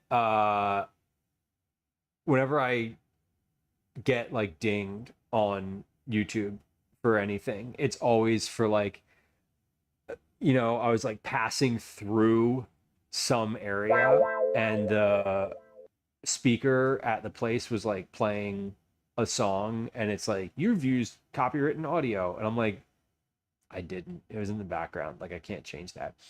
Pie Swarm, hello. Hope you're kicking butt today. I'm trying. We're working on it. We're getting there. I feel like half the employees at my Chick-fil-A are gay. I mean, yeah, probably. I mean, I don't know. I don't need chicken sandwiches that bad. Listen, if I'm gonna go eat fast food, it's probably gonna be Burger King. Have I told you all about going to McDonald's for the first time with Calvin? We were out on a camping trip, and whenever we're out camping, we always end up going to get fast food. Or not always, but like that's when we end up getting fast food. And we went to McDonald's because it was like, I remember where it was too. We were near the Cabela's in Hamburg, Pennsylvania, which doesn't dox me at all because it's like 2 hours from here. Anyway, I live in Philadelphia, whatever. But we were like, he was like, I'm hungry, and so we went to McDonald's, and he like ordered a burger, and it didn't have anything on it. It was just like a burger, and he was like, where is the lettuce and tomato? And I was like, well, you got to order that. This is McDonald's. They don't just give it to you. And he was like, this place sucks. And I was like, I know. Jordy says, Wendy's cures my soul. The spicy chicken sandwich was like my go-to fast food thing for a long time. It still is. Now, I also feel like all fast food has sort of fallen off. Is there a fast food chain that's gotten better, like notably better in the past 20 years? I feel like it's all just like worse somehow. Troy, to your point, I don't go to Target either unless I like absolutely have to. I don't go to Target for like my normal everyday shopping. I go to Target when I have to have something right away, and I try to spend as little as possible. So like, yeah, you can't avoid use like it's like trying to be like, oh, I don't ever order from Amazon. Okay. I don't like Amazon either, but like I try to not order everything on Amazon. A Chick-fil-A at 23rd in Oregon. Oh my God. 23rd in Oregon, that's down by the Five Below. I love that Five Below. I was there recently. They sell every type of pop rock you can imagine. Uh, they're considerably more evil than most companies, although I believe it. Kopi, balloons went well. We did 275, and some of them popped overnight, and some of them didn't, which is great. Culver's. Who owns Culver's? Someone else. Oh, Subway. Jordy, I used to go to Subway all the time. Subway and Wendy's. Those were like, those were the ones. I think Checkers has gotten better. Local independent places, Pie Storm says. Yeah, completely. I've never been to a Culver's. Is that a grocery store or a fast food place? Yeah. $200. I feel like it is the reason that I go to Target is it is 8 p.m. and I need a specific item. A single specific item, and I looked on Instacart and it isn't available at any other open store and I need it right then. That's when I go and I buy the one thing. Jordy says, I want to try all these American things. I mean, do you? Like, I don't mean to second guess you, but like, do you really? Just, they're not great. None of them are great. Really, genuinely, they're not great. Gonna try Chili's. Okay, Chili's is kind of fun. I love the sizzling fajita at Chili's. When I used to work at a sad nonprofit job in an office park, there was a Chili's at the end of the block, and we used to go there for lunch, and it was like so depressing, but also the best part of the week. In-N-Out. I've only been to In-N-Out once in my whole life. It was great. I walked in, I ordered a bunch of burgers, and then I ate them inside and left again. It was fine. I was like, this is not as notable as I think I wanted it to be, but also I can say that I went there. Okay, so we're gonna cook our pasta now because this needs some time to cook. How long does this need to cook? I don't want this to be completely cooked because it needs to be stirred into the cheese, and the cheese kind of continues cooking it. Cooking time 5 minutes. Okay, that's it. 2 pounds of mac into the pot. Let's go. I feel like I need a bigger pot than this. Yeah, Troy, I do feel. See, the thing about America, here's the thing about America, is we definitely do fast food really well. And I don't mean really well as in the food is good. I mean, the execution of it is good. And if you're going to try something American, I would encourage you to go to I would encourage you to go to Taco Bell. Now I know that doesn't sound necessarily American, but hear me out. Because what's more American than appropriation? And what is more appropriate to American appropriation than going to Taco Bell? And also the tacos are fucking great. I'm just saying. Like, are they good tacos? No. No. But they're like cheap, and you can get a bunch of them, and the bathroom is right inside. It was so bad, Jordy. I know. See, this is what I'm saying. It is still American though. Jollibee, Twinderella. I've never had Jollibee. I know that's the one with the bee. Like I'm familiar with the logo. Hold on. I need to set a timer for this because I didn't. Okay, there we go. I've never been to a Jollibee. Let me see. What's the most recent fast food that I've had? Fast food. It was probably Burger King. And I'm not like I'm not a big fast food person. Probably not a surprise to anybody. I'm sorry. Did you say spaghetti and chicken combo? Is that a sandwich or is that a bowl? What is that? Troy, I've never been. I didn't even know we had those in Philly. I've no idea. I've never seen one. Not that my having seen or not seeing one means that they do or do not exist, but I'm unfamiliar. I'm unfamiliar. Um, Wishbone. You know what one I like? I like OK Chicken. Um, OK Chicken is like a Philly chain. I don't know if it's like a Philly chain. Do you consider cheesesteaks fast food? Yeah, I mean, kind of. Not fast food in the vein of fast food that we're talking about, right? Like we're talking about like franchise fast food. However, I would definitely say that like anything you can get from a corner store is fast food. Now, this isn't unique to Philly. Like many cities have like the little corner stores, right, with the grill in them. Like that's sort of fast food, but I don't see that like perception wise. I don't internalize that as fast food because that's like a local corner store. It's not corporate owned. It's just like some family who lives upstairs from the place is like running a store and it's fast. So it's different. Filipino spaghetti with a side of fried chicken. Hell yes. Be ready for sugar, Aubrey says. Oh my God. That sounds great. It's sweet. Okay. Imagine if McDonald's had a McPhilly cheesesteak. I bet they do. I'm 100% positive that there are fast food places out there that offer a cheesesteak, and I'm not going to order it there either. I don't even eat cheesesteak in the city here, and I live here. Like I don't. I just it's not my thing. I don't eat a lot of beef. I don't love beef. Um, I think a roast pork sandwich is much better, and it's a much better indicator of like a Philly food than a cheesesteak. But like again, we've had this conversation many times. Command cheesesteak. I have no shade to people who come to the city and are like, all I want to eat is a cheesesteak. Where's the best cheesesteak?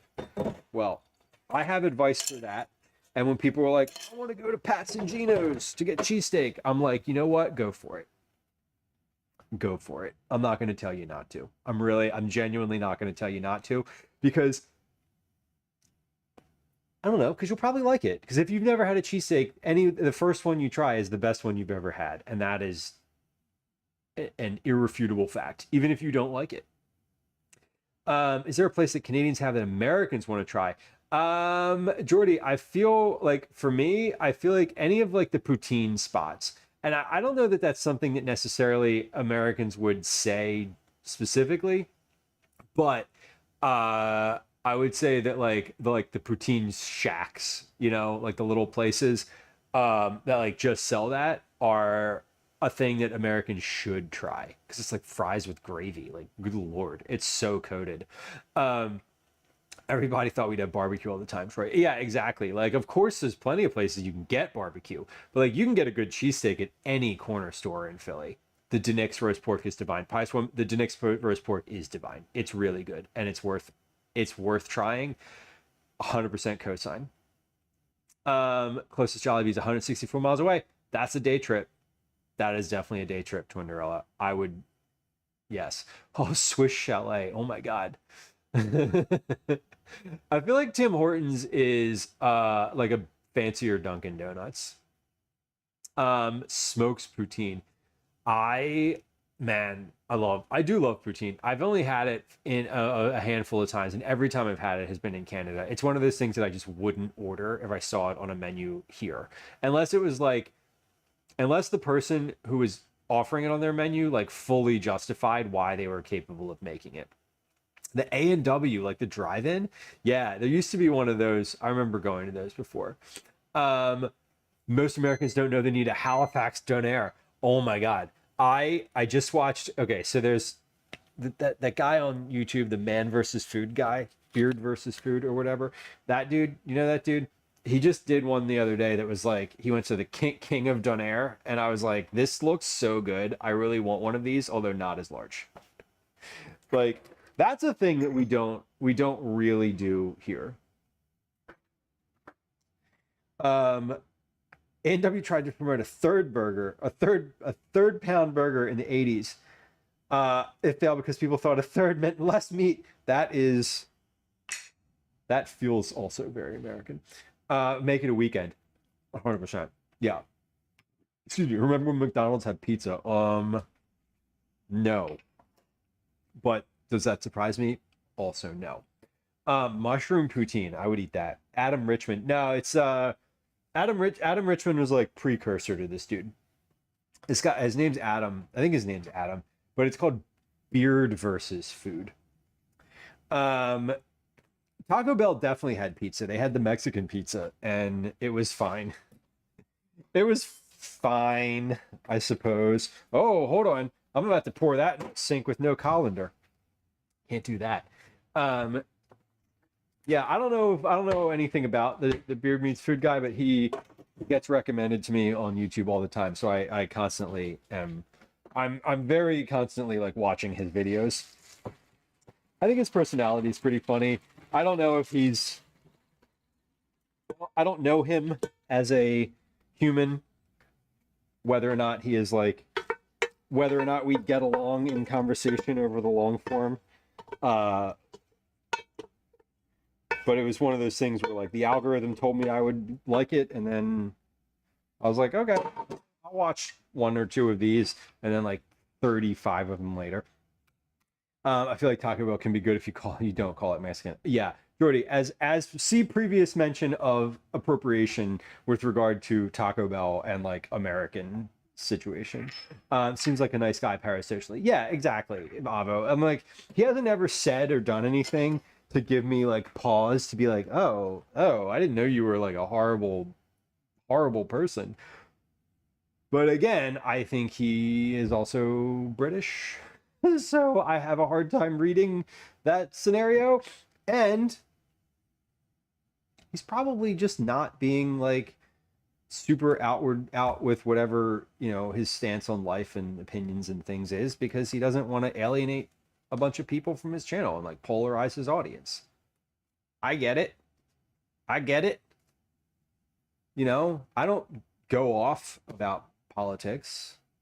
I don't like hide it per se, but I'm also like, I don't make it like a core principle of what I talk about. Adam Richmond still does videos. Oh, interesting. First We Feast. Oh yeah. The dude that like founded that got recommended to me on LinkedIn the other day, and I was like, who the fuck is this guy? Fiona, welcome in. I will. It is Calvin's birthday today. I will certainly pass along all birthday wishes. Those dang Brits. I know. 50, right? Conrella says, I'll die on the hill that Taco Bell has improved a lot over the years. I haven't had Taco Bell in a long time. So I have no idea, but like, I believe that. I do believe that. Cook until the pasta is tender, drain in the colander. In the now empty Dutch oven, heat the butter over medium-high until foaming. Add the flour and whisk to combine. Continue whisking until the mixture becomes fragrant and deepens in color. Whisking constantly, gradually add the milk. Bring the mixture to a boil, whisking constantly. Okay, so we're going to be at the stove for just a little bit. So let's switch the camera so we can actually see what's going on at the stove. So you're not just staring at my back. As lovely and whatever as that is, we're gonna do more food focused images here. Your only child is the best zodiac sign. He sure does.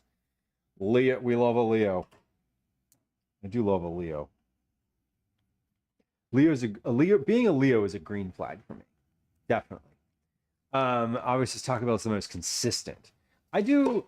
Listen, I used to be a big Taco Bell fan. Like Taco Bell was my go-to fast food when I was in high school for sure. Pie Storm 16 later this month. Excellent. Any big plans? How has it changed for you?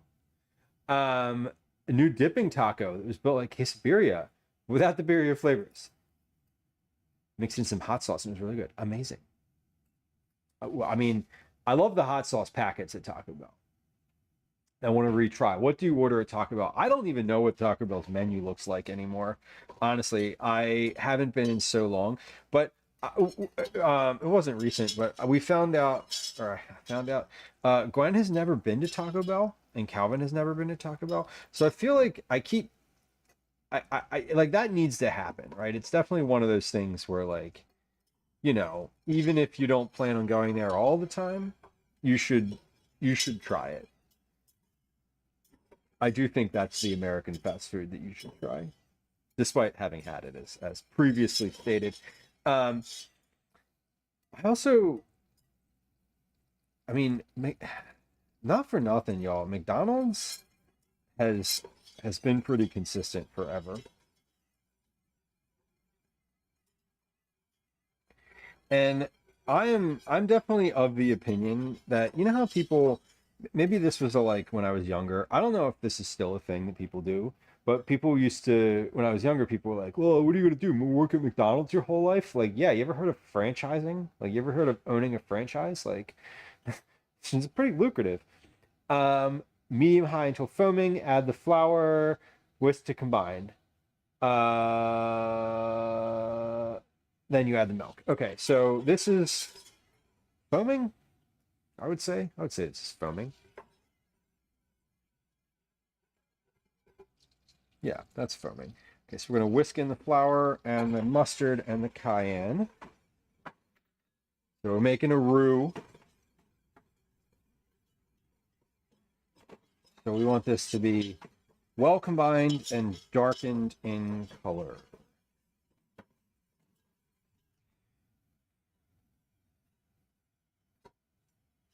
About 1 minute, it said. Bruno says that McDonald's tastes exactly the same to me as it did when I was a kid, and that's exactly why I hate it now. Valid. I used to get the 2 cheeseburger meal.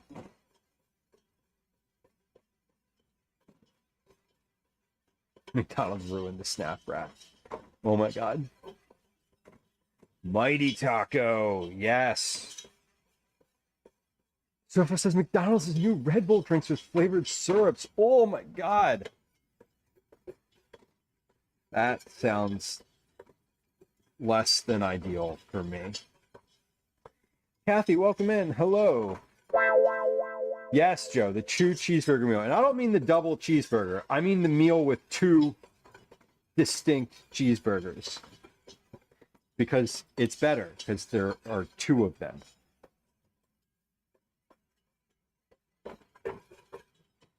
Okay, so we're whisking this. Then we are whisking constantly. The mixture must reach a full boil. Okay, so whisking constantly, gradually add the milk. Bring the mixture to a boil. Okay, so we're going to, this is looking pretty all right, just like it is right here. Kathy, it is Calvin's birthday today. He is 11. Hey, Kathy, thank you for your Prime sub. I appreciate you. We love to see a Prime sub.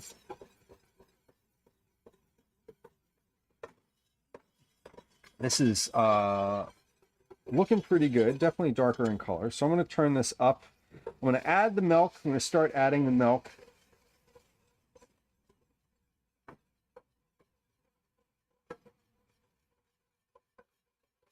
And we got a bunch of milk here. So this is going to take a little bit. I'm adding the smaller of the cups first. Oh, wow. This is definitely coming along. Hold on. My phone is ringing. This is... Okay, scam. I'm always concerned. I'm like, if this is Calvin, I'll pick it up. If it's not, then I won't. All right. So the milk is getting added. And we're thickening here. This is... That was 2 cups. 10 cups of milk total coming into here. So we gotta...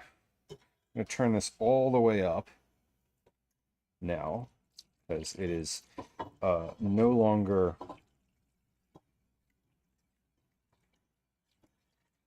at risk of scorching. So I'm adding I'm adding the milk and then a little bit of the time here, and I'm going to kind of give this a whisk because I don't want to dump it all in because then it'll be a little harder to mix. But we're getting there.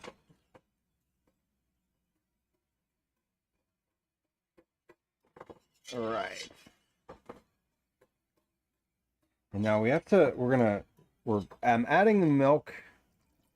It says to add the milk pretty slowly, and it has to come to a boil. So that's the thing here. It's going to take a little bit because the milk is cold. But I am adding it a little at a time, just like it says.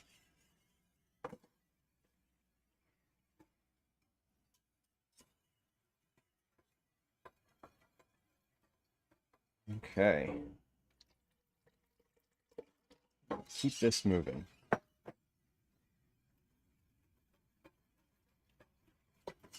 Now, if I recall, this wasn't salty enough for me previously. Now, I know that sounds insane given how much cheese is in here. But I recall thinking that this was not, that it could use a little bit more salt than it had. Because the recipe itself doesn't call for any. Does it? Am I missing something here? Hold on. Alba macaroni. Yeah, it calls for salting the pasta, but not the dish itself. Gradually add the milk, whisking constantly. Bring the mixture to a boil. The mixture must reach a boil to fully thicken. Reduce the heat to medium and simmer until thickened with a consistency of heavy cream. About 5 minutes. Okay, so once all the milk is in here, which is now, we gotta keep this moving so that it doesn't scorch on the bottom. And then when this boils, we turn it down.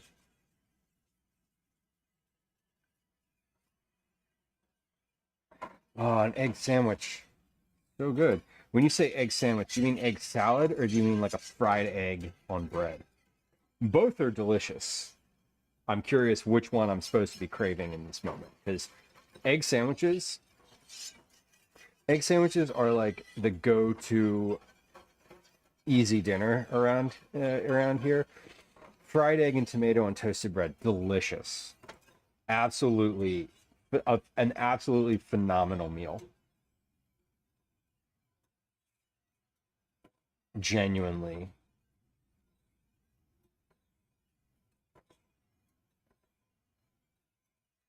All right. It'll boil. It's not quite there yet. We're getting about another 3 or 4 minutes. I'm getting some steam off of here though. That's good.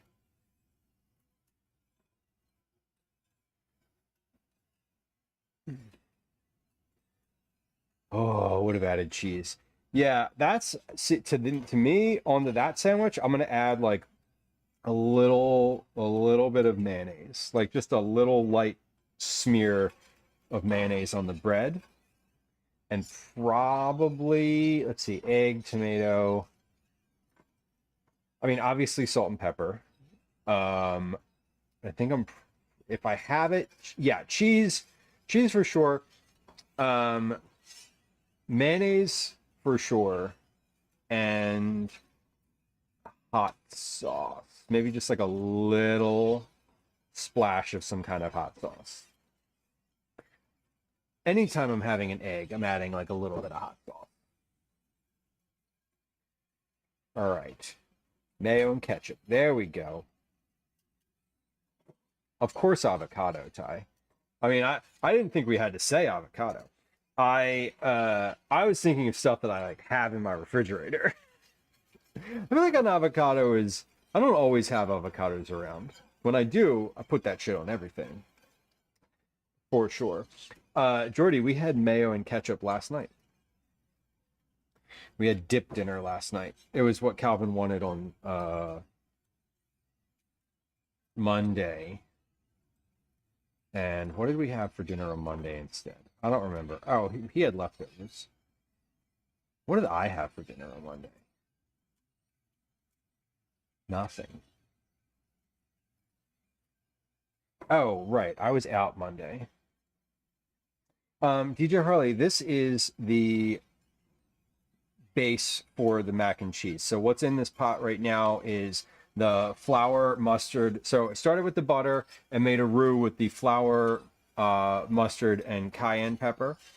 Darkened that a little bit and then slowly added the milk.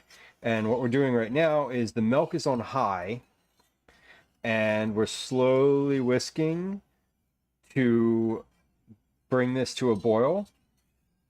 And once this boils, we're going to let it simmer for about 5 minutes at a slightly lower temperature. And then when that's finished, then we add all of the cheese into here. So basically, we let this thicken until it's the consistency of heavy cream. Then we whisk in the cheese and salt until the cheese is fully melted. It is looking a bit watery. I'm definitely with you on that. It does work though. I promise you it will get thicker because we're boiling the milk and it has almost a cup of flour in here. So this is definitely happening. Random black piece. Yeah, I don't know what that is. I don't know where that came from. I saw that. I'll get a spoon and fish that out. Yeah, I'm not really sure where exactly that came from, but I don't really want it in there. So I'll take bets on what it is. I don't know what it is. Let's see. What is that? What could that be? It's a flake of something. It's not a gnat. It's not like an insect. I don't know what that is. It looks like a piece of char from something or other. It might be from the butter. Yeah. It looks like a dried piece of something. It might be nail polish, you're right. It might be a little piece of nail polish that fell off. It was not solid though. But we got it out. It's gone. Whatever it was, it's not there anymore. I'm going to add a little bit of ground black pepper to this. Just like a little bit. There we go. And the sausage I'm putting in here is chorizo. So it's got a little heat to it. And the peas that I'm putting in here are not at all salted. So, yeah, Fall Guys, yeah, exactly. Well, I was thinking about adding the pepper already, and now I'm sort of like, okay, we'll mask. Maybe I should have just been like, oh, it's pepper. We'll leave it in there, see what happens. Just kidding. I don't want to leave it in there. Desirable black things, exactly though. All right, this is almost at a boil. I can feel it thickening here, or starting to thicken.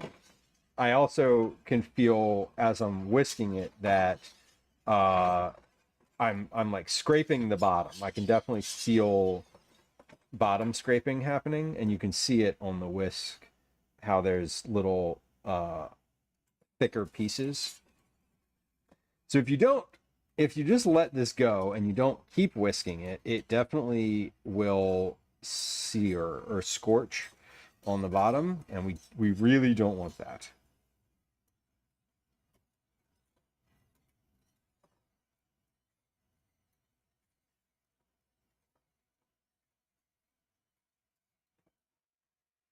But this is almost there. So again, we're gonna let this simmer for 5 minutes. Yeah, it's a massive pain. It's a massive pain to clean the pot anyway, honestly. Because it's just like cheesy and Like, yeah. This is one of those scenarios where I'm not a big fan of like putting dishes in the sink and like letting it soak, right? Letting it soak. However, this is one of those pots that I'm like, it's got to soak for a little bit. Little Burger, hello. Thank you for your sub. I appreciate you. Your favorite food. Excellent. What do you like in your mac and cheese? Do you put anything in your mac and cheese? Do y'all have a favorite brand of boxed mac and cheese? We're a big Annie's family. Mainly because that's what they sell at Costco in bulk. The Annie's bulk boxes are great. Almost boiling. First job I had was dishwashing. Oh man. I've said this on stream multiple times, but I loved working at a spray sink. All right, this is definitely thickening. It's about to boil. Annie's is my depression food. Super. Protein Annie's. Everything has protein in it now. It's like such a selling point. Good olds. Okay. Sucker for mac and cheese with peas. Yeah, well, the mac and cheese and peas is like the easiest thing. You just add the peas and you don't even need to cook them. They just need to thaw. President's Choice, white cheddar. Oh yeah. I like the separate, like the different, not the specifically cheesed varieties. Oh yeah, the concrete burnt on cheese. I was reading something, this was a while ago, that was like you should never wash things that have cheese on it with hot water because it will melt and get all stringy. You should wash it with cold water because then it solidifies and it's easier to scrub off.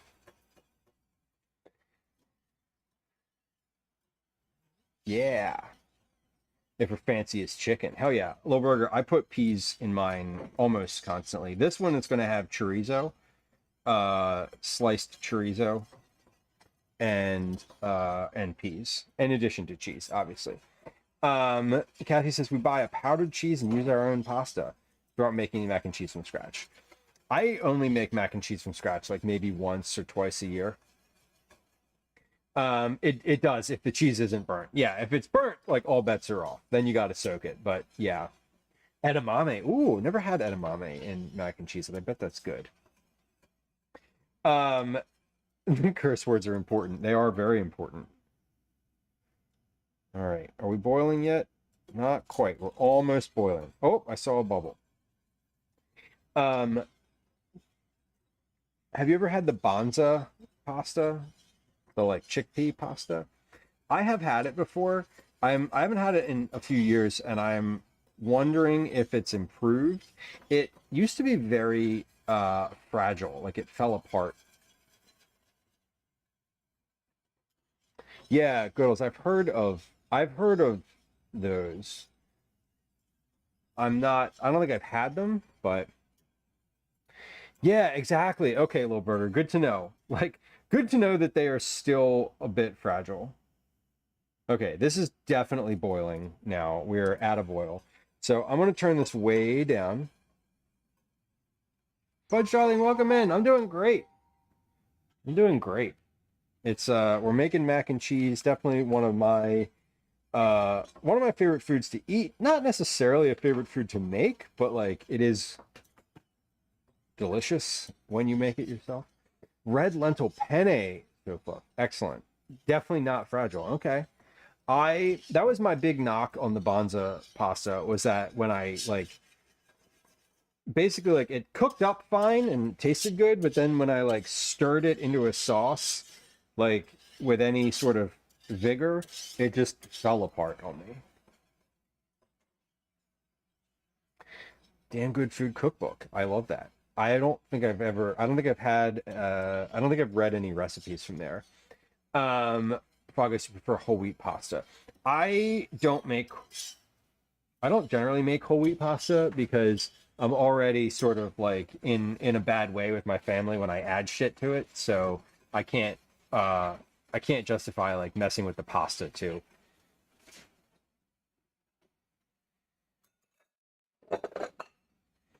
Making a mess over here. Okay.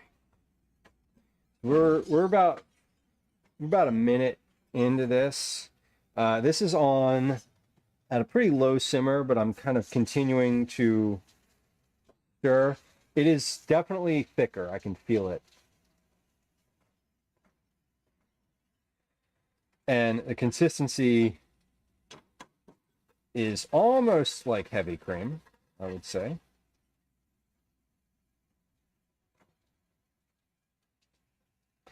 Yeah, it definitely looks it looks thicker. Visually I can see the difference in like the waves, and sort of it looks glossier. Can I hire you to cook for me? Yes. Yes. Taco Bell duplicates all day.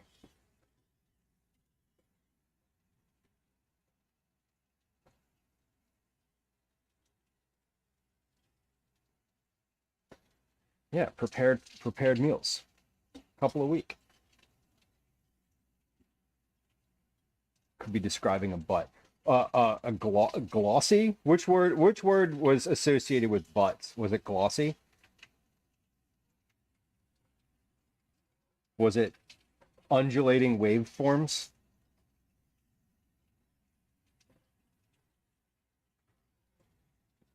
All right, about halfway done.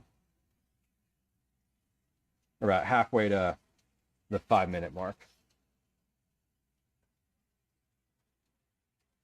Yeah, it's feeling good. I'm still getting like scrape on the bottom, but it's not that bad.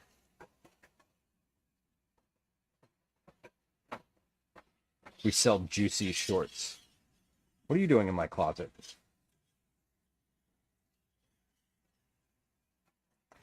I only wear those to bed though. I don't wear them out of the house. All right. We're looking good. After all that, that's the one that triggered it. Got it.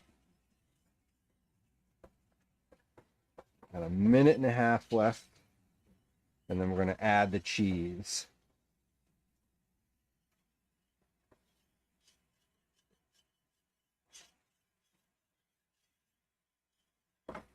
I need to turn the broiler on.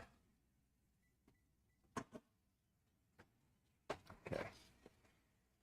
Because these are going to broil with the breadcrumbs on the top. All right. Just about a minute left here. And this is looking definitely, this is definitely the consistency of heavy cream at this point.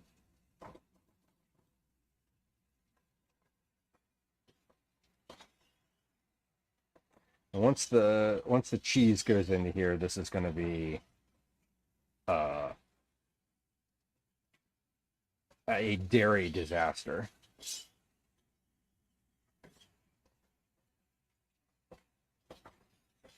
All right. I'm gonna get a trivet out so I can put this over on the counter. Let's see. About 5 minutes. Off the heat, whisk in the cheese and 1 teaspoon of salt. Then we add the pasta and cook over medium-low heat, stirring constantly until the mixture is steaming and heated through. That's 6 minutes. Okay. This assumes that the pasta was cooling for a little while, which it was. Okay, timer is up. This is looking good. All right, so let's get off the heat and come over to the counter. And we're going to whisk the cheese in now over here. Kathy says we had cheeseburger macaroni. Copy from the old stuff we used to make from a box. You mean like hamburger helper type of thing? Pork belly bao buns, Twinderella. Sounds lovely. And yes, buns was the word. I've been thinking about Hamburger Helper for literally like years. I've mentioned this on stream multiple times, making like a version of Hamburger Helper. Well, one, I just want to make it from the box first, just so I can remember what it's like with all of that exact flavors, and then making like a Hamburger Helper like duplicate. I think would be fun. All right, so we're adding the cheese in here. Come on over to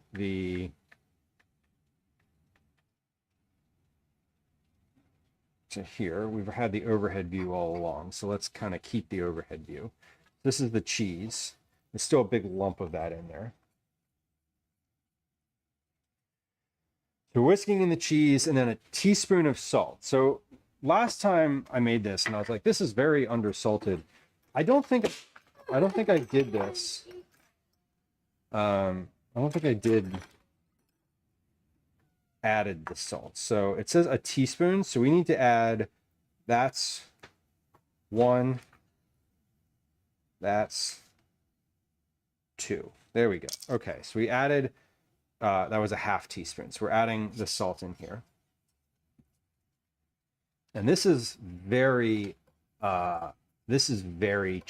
cheesy and thick right now. So the next thing I'm going to add is the peas, because these are frozen. Then we add the pasta. So I want to mix in the add-ins before I mix the pasta in.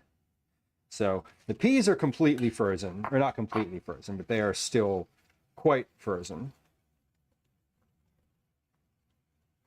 And now they're not. Moondice, you do the homemade helper. Cream cheese in the next mac and cheese. I love it. The tomato basil penne. Okay. Loaded mac and cheese while camping. Okay. Okay. I see you. I'm into that. There's not enough peas in here. Mac and cheese while camping, I don't think I've ever made. That's not true. I've made mac and cheese from a box while I was camping before, but I've never made like a homemade variety of mac and cheese. I'd probably just prep it all ahead if I was doing it. Kielbasa and peppers added. Well, I'm adding sausage to this one today. This is your This recipe. is definitely. You fold in the cheese then. Don't you dare. You There it fold it is. in. David! So I added the peas. Now I see And bubbles. we're adding. David! What does burning smell like? We just added the sausage. And now we're gonna add all of pasta. The pasta I'm not gonna whisk in because it'll get stuck in the whisk. We're gonna stir the pasta in.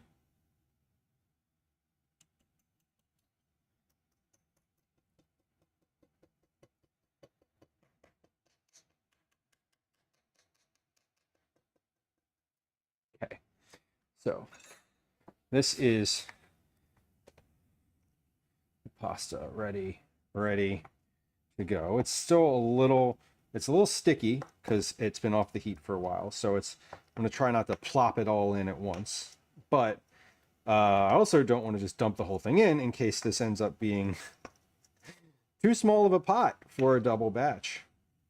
I don't think it is. I think we're good. I think we're just gonna make it. This is like just the right size. He's excited to use his knife. Excellent. Oh my God, that is actually very exciting.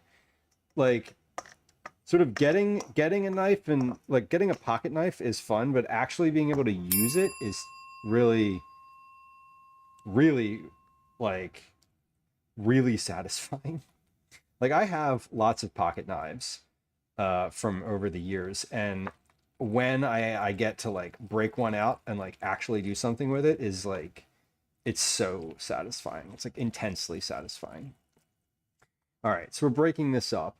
At what point does a pot become a cauldron? I think this is an 8-quart pot. So we're making roughly 8 quarts of macaroni and cheese.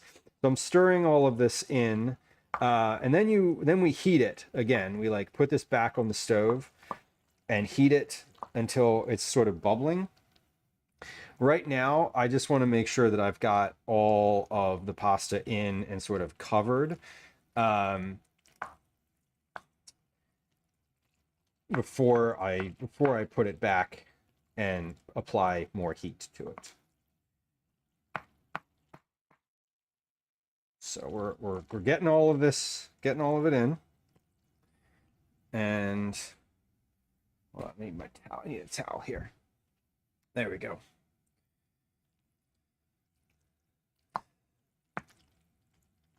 Yeah, I mean, listen, if I had a larger pot, I do, you know, I was going to say if I had a larger pot, I do.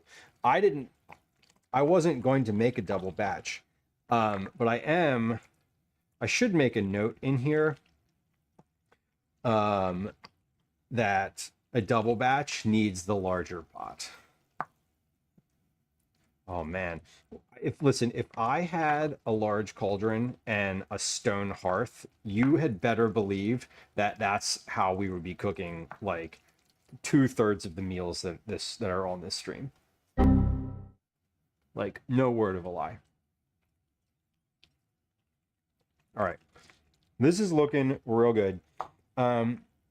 Let's try this though. I want to try it now while it's still a little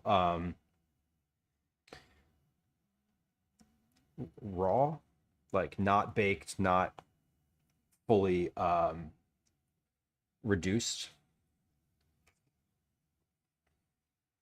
Okay. Because right now is when I could really like add salt or different seasonings to it and have it be have them incorporate nicely. Come on back over to the stove here. And we're going to turn this on again. And the directions say cook over medium-low heat, stirring constantly until the mixture is steaming and heated through, about 6 minutes. So, come on a little higher up here. There we go. We made borscht on stream 2 years ago, I think, was the last time I made it. Speaking personally for myself.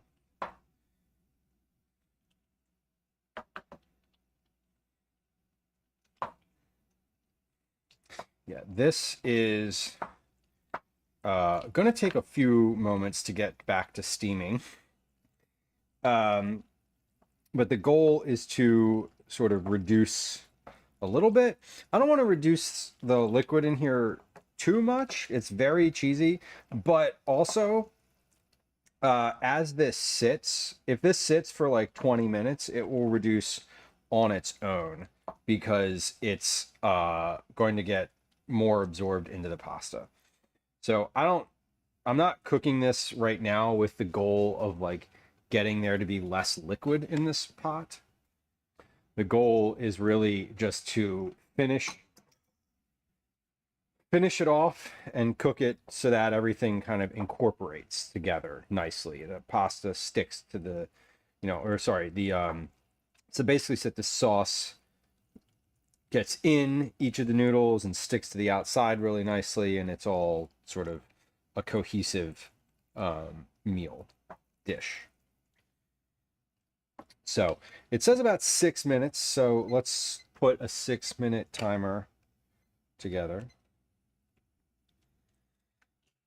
And I'm looking, basically I'm just looking for like wisps of steam coming out of here, which is going to take a little bit again because it's because this is a double batch. We're stirring constantly.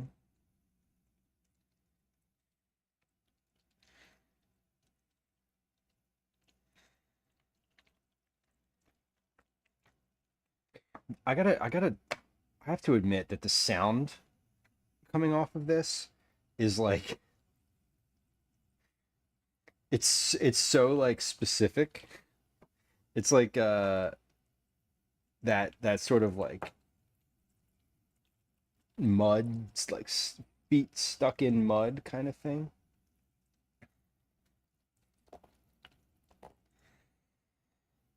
More things to put peas in, Twinderella. Anything, really. You don't even need to cook them. Just put peas in a bowl and eat them with your fingers. Oh, see, the Sloppy Joes had peas and carrots. I love that. Carrots go great in anything. Were they shredded? Were they like shredded carrots that sort of melted in, or were they like chunky carrot like quarters or something else? I mean, you can eat peas out of the freezer. You can eat peas off the vine. Like, you don't need any excuse to... No excuse is needed to eat peas. So it says it should take about 6 minutes. Caretaker, now I know what I'm making next week. Go for it. This recipe is the same recipe I've made every year for Calvin's birthday for like almost a decade now. Pea pot soup, yeah. Remember we talked about that. All right, this is definitely looking really good. It's still a little liquidy, but again, give it 10 to 15 minutes of just sitting and it will be there'll be a lot less liquid in here. Give peas a chance. Give peas a chance indeed. They're fucking great. Just eat them right out of the pod and then make the pod into stock. And then make the stock into pea soup. It's a virtuous cycle. There we go. Trying again. Still good. Okay. We got about 3 minutes, about halfway.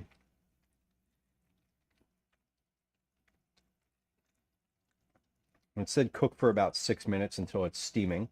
So I have the timer set for 6 minutes. We may go a little longer than that, but not too much because, again, the point is not to reduce the liquid here. See, this is a legit question. Where does one even buy lamb? I need more pea-ness in my life. Oh my God. That is... Oh, you're terrible. You're terrible. Back to the clicks. Where does one buy lamb? A halal butcher. Yeah, a halal butcher. Or like a kosher butcher. Probably your best bet. I feel like lamb has been made more available recently. Recently is in like the past 5+ years. I feel like I've seen lamb at like a regular grocery store, but it's always like a rack of lamb or something like that.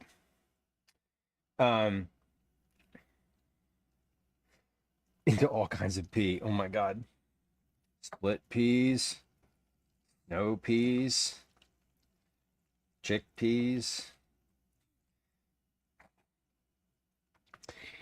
Yeah, I mean, I would, if I was looking to buy it specifically, I know what I would do, which is I would just look up like independent butchers and call them because I'm a big phone caller. I would just call them and be like, do you all have lamb? Like, what kind of cuts of lamb do you have? But I would probably start with, I would probably start with a halal, HALAL butcher. Because they're usually known for having things like that. Yeah, this is definitely like a cauldron. All right, we're at 30 seconds left. Am I steaming here? Not quite. Oh, I just saw a wisp. Okay, yep, we're steaming. Perfect. That is 6 minutes. Okay. Oh, 9 says they have lamb in Aldi, BJ's, and Publix. Okay. Yeah, I feel like I've seen it more recently, but I'm also recently I was looking for it for a recipe I was testing, which I don't do my recipe. I only test my own recipes on stream. I don't test other people's recipes that I do that for work, is that. So I don't always do that, or rather I never do that on stream because I'm not allowed to. I am allowed to test my own recipes because I'm writing them and they are mine. And if they're terrible, I will say so. Beth, welcome in. Hello. Happy Wednesday. All right, we're good here. My timer just went off. This is steaming but not boiling, which is perfect. So we want that. Eat Lively, welcome in. Here for the mac and cheese. I am also here for the mac and cheese. I am aggressively here for it. It's one of my favorite things. KBJ, welcome in. Once you stick your face in the mac and cheese, please don't. Because that would be painful. I don't know that delicious is the first thing you would experience in that scenario. However, I understand the desire. I understand the desire. Best nudes I've seen all week. Hey, you need to get out more. All right. What's next? What's next on this little one? Using lamb with veal for meatloaf. Caretaker. That sounds really good. I did not like lamb when I was younger, and now I do. Now I'm like, okay, I get it. Pomegranate molasses. Perfect.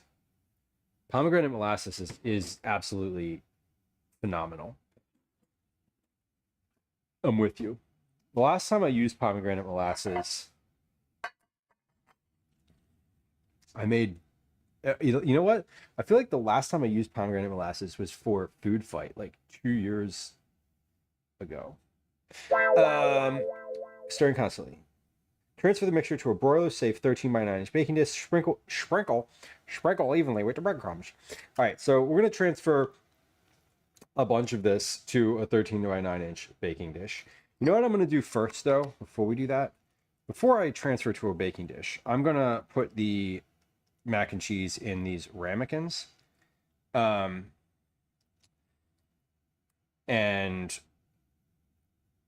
because there's plenty. I literally made a double batch. So I'm not worried about there not being enough to fill this baking dish, because a single recipe should fill the baking dish. And I made a double. So we're doing a couple little ramekins here of this, because this is just like, I want to make like something like fun and fancy, you know what I mean?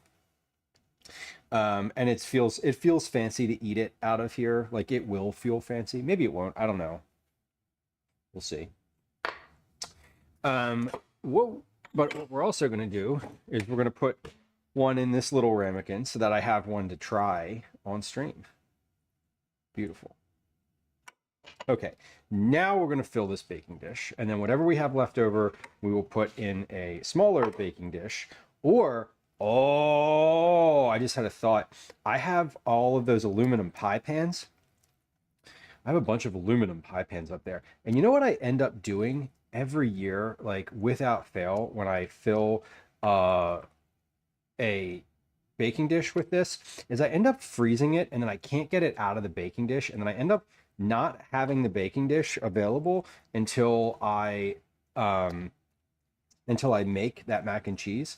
Like last year I tried to get it out and I ended up thawing it like halfway, and then it was like, okay, but what was the point of this? I should put some of this into a aluminum pie pan, because I don't give a damn about that. If that goes in the freezer and stays there for 5 months, it literally will not matter to me in any meaningful way. Whereas losing my 8x8, my only 8x8 glass baking dish, is annoying. Not losing it, but losing the ability to use it when I want it is really annoying. Especially, this happened last year. I was like testing a recipe and it called for that dish, and I was like, damn it, it's in the freezer with mac and cheese in it. Like, not that in itself is a bad thing, but like, you know, I don't want to lose it for that amount of time again. Thinking ahead. Thinking ahead. All right, this is a lovely giant tray of mac and cheese. So let's get maybe 2, 3 pie pans out. How many do I have? How many can I put my hands on? Oh, there's a bunch up there. I just need to get, hold on. I need to move balloons out of the way. I'm not actually joking when I say that. Literal balloons. Not a bunch of pie pins up here. I also have a bunch of like quick bread pans, but I don't think I want to use those. Let's do what we can here. This is turned into meal prep. This is turned into a meal prep stream, in addition to a pie stream. So here's not pie. Why did I say pie? Because I have these. Oh my god. Here we are. Okay, but I have these pie pans. Let's fill the 2 crappy ones. The ones with the cuts along the bottom that I'm definitely like not really gonna care too much about if they are if they never make it out again. So we'll fill these up. And this is like dinner for 2. One of these pie pans is like dinner for 2 people, maybe 3 people. I don't know. Probably 3. Depends. I didn't count how many scoops were in there. That was 2. That was 3. That's 4. Okay, perfect. So we'll just do the 3 ramekins, the big tray, and then the pie pans. And that'll be good to go. All right, so we're gonna do breadcrumbs on top of all of these and put them in the broiler. I don't think I'll be able to broil all of these at once, but according to the recipe, they only need to broil for like a minute or 2 minutes. So we should be able to just like bang, bang, do these real quick and then be finished with the mac and cheese. And then we're gonna write some letters on the cake to make it say happy birthday, because that's how you know it's special, when it says your name on it, right? Other thing I want to do is add some crushed Oreos to the outside rim of that ice cream cake. Because just the other day, my son was like, oh, you know, it'd be really good, crushed Oreo ice cream cake. And I was like, you're right, it would be.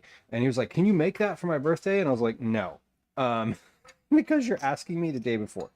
So no, I cannot make it for you. However, I was in the store and I was like, let's get these Oreos and we'll see what we can do. All right, so I'm gonna put my mac and cheese pot in the sink, and as discussed, we're going to let this soak. I'm gonna fill this with some water and soap straight away because otherwise the cheese may never come off. Okay, real talk though, the cheese may never come off. There was a lot of cheese in that pot. Bella says, at my age, I'm happy if someone hands me a cupcake or donut and says happy birthday. You know, at my age, I'm happy when nobody acknowledges my birthday. I just want to be left alone. That's what I want. I want to not be perceived. But I'm also, as stated, weird around that. Is there such a thing as too much cheese? Probably.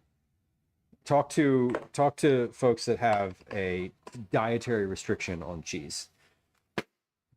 Oh my God. Balloons be popping. Balloons be popping. I haven't had a balloon pop in a while. That was fun. There's balloons all over the floor by my feet. Just FYI. Like, I don't, you know, if you were here last night, you're like, yeah, I know. But okay, Sprinkle evenly with breadcrumbs, swirl until the crumbs are deep golden brown. 3 to 5 minutes. Okay, so we're going to I'm gonna sprinkle these. Bellos, I feel like that scenario calls for going to Ponderosa and just being like, yo, it's my birthday. Celebrate me. And then they come out and they're like, they give you like the cupcake. Then they charge you for it.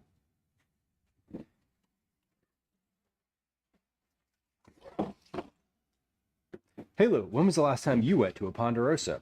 I don't know. When I was 9. Where did that come from in my head? No clue.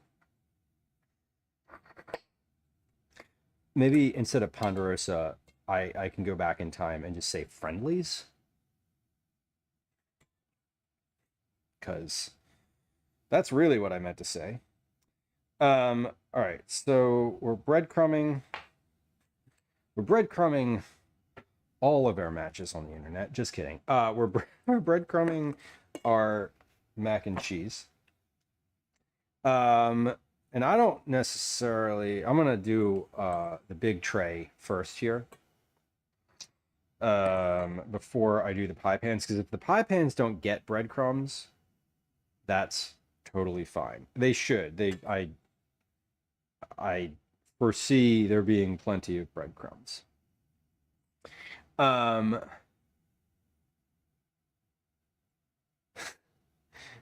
that's really funny. Keep changing your birthday on Facebook.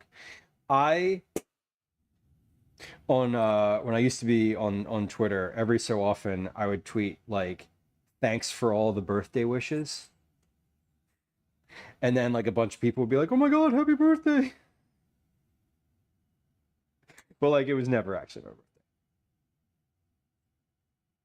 Oh my God, massive bites. That's probably doing it for the bit again, like all of us, you know.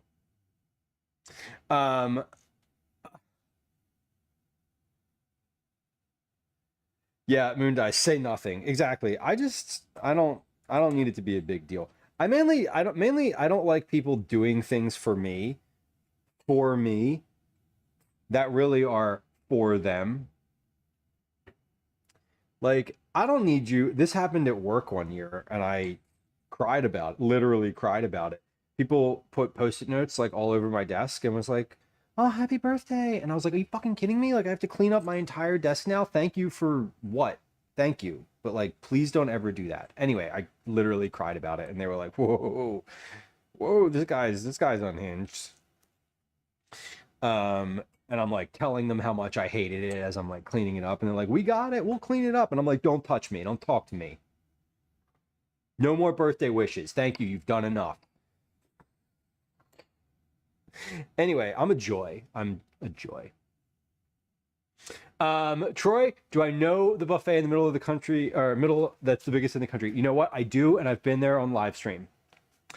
I have been there on stream before. Me and my buddy Drew went like 2 years ago. And it was super fun. Super fun. It was literally amazing. It was like the best place on earth. Go there for your birthday. Definitely go there for your birthday. No Friendlies near you. That's sad. The Friendlies little like sundae was the best. Want to add bacon bits? Yeah, me too. 9. What were you saying about Friendlies? How amazing it is. They're happy. Or I think they called it the happy ending sundae, which was like maybe not the best name anymore, but it was yeah, I did. I love that stream. I loved that buffet, and it was actually super close to here. Like not close, like not like, hey, let's go out there for like an evening for like dinner one day. It would be like let's make an evening trip out of this, you know. The Reese's Sundae, yeah. The like anything with like Reese's cups in it. Like I can't eat Reese's because they make me die, but I feel you. Those were always like classic. They'd like put like the half of Reese's or like a whole Reese's cup in the side. Are the trays freezer meals? Yeah, they are. So we're gonna bake all of these. These two are going straight in the freezer. The tray I'm gonna keep out because dinner tonight is these 3 ramekins, but I foresee people wanting seconds, and I foresee us wanting to like have mac and cheese like another time or two this week. So like the tray will remain out, and then these will be future meals.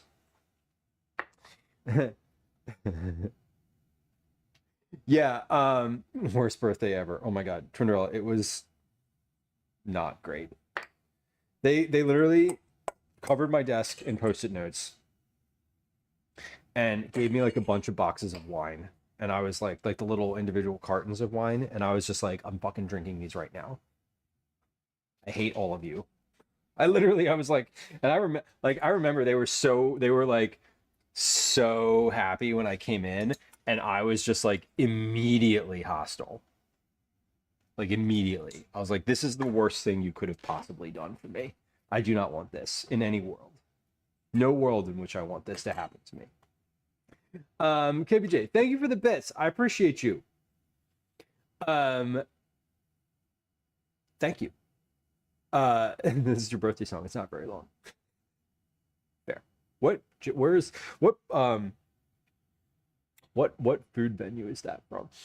Peanut butter parfaits. I believe you. I've never had one. 3 to 5 minutes browning under the broiler. Let's do that.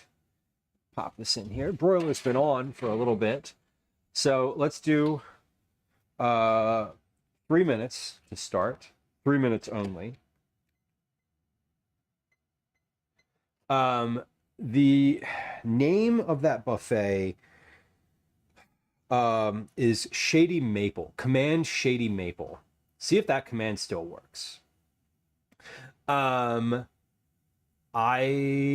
forget if it still works. I don't know. I might have turned it off. It probably still works. Ben and Jerry says a peanut butter chocolate bar that reminds me of this Sunday. Do we like peanut butter in things?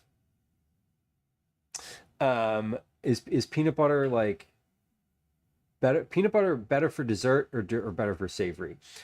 Troy, thank you. I did not check my DMs today. I went from stream to bed to getting up to going to volunteer at school. So I'll be very honest, I probably will not check my DMs until the weekend. I'm also not going to check my email. It's not you, it's me. I just know that today's busy. Tomorrow is another unhinged day. Friday, I have stuff all day. Saturday, we have a birthday party. Sunday, we're going out all day. My energy for communication is low, but I appreciate it. I will try to get back to you, but I don't want to make any promises around timing. I need a tray of peanut butter cookies. Do you like just like peanut butter, like peanut butter filled cookies, or are these like peanut butter shortbread? I know there's like different textured peanut butter cookies. I am personally not at all I'm not at all versed in the world of peanut butter cookies. I'm picking up all of the popped balloons I can find. Every once in a while, the balloons on the floor shift, and I see like balloon pieces. That'll be occurring for the next like 2 months. Haven't been to a buffet since 2020. I don't make a practice of going to buffets, but like when I was a kid, we used to go to Golden Corral, and that was a thing. All right, this is definitely this is definitely browned. Okay. That is browned. That does not need to be in there for 3 minutes. That maybe a minute. Also, I am going to turn the broiler to low. Broiler is on high. It does not need to be on high. It needs to be on low. Okay, I'm going to put these on a tray though, because I want to be able to get them out easily. And they're a little floppy, and they're a little bit They're floppy and warm, and putting them on a tray will make it a lot easier to manage. We'll do these, and then we'll do the ramekins separately. Got it. Peanut butter bacon cookies. Moondice, there's like almost 100% chance that those exist. Someone has made those before. They have to, right? Yeet Lively says there's a place in Chico, California called Coffee Ranch. They're the best peanut butter cookies. What makes them the best? I'm not doubting you. To be fair, I'm not doubting you. I'm curious what makes them the best. What makes like a good peanut butter cookie? Is it creamy peanut butter, or is it like peanut butter all over? Okay. I turned that back on high because low didn't seem like it was going to do anything. So, whatever. We're going to, oh, Calvin should be home pretty soon. He should be home, probably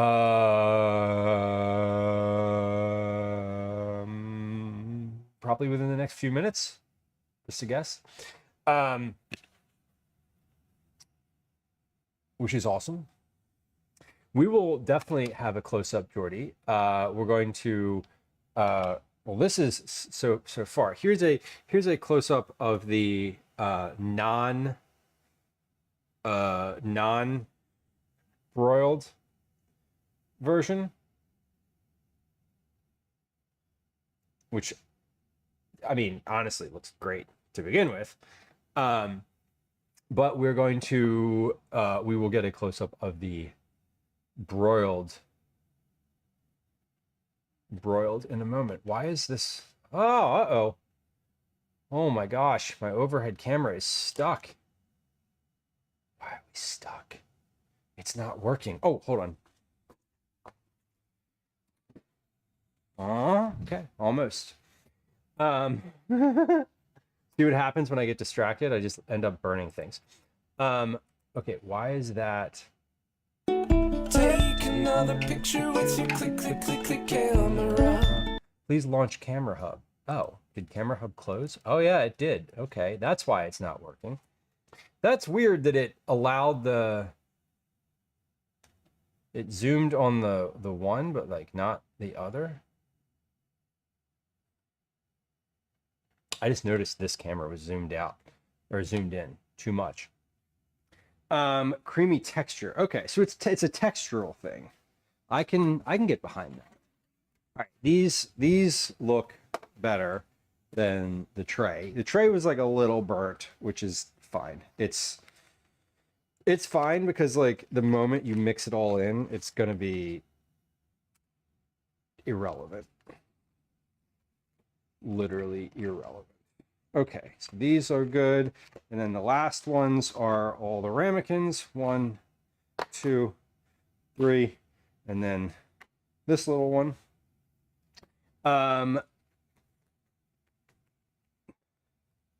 Creamy, soft, and thick peanut butter cookies. Meow. Listen, food is inherently sexual, so we can't really get away from that.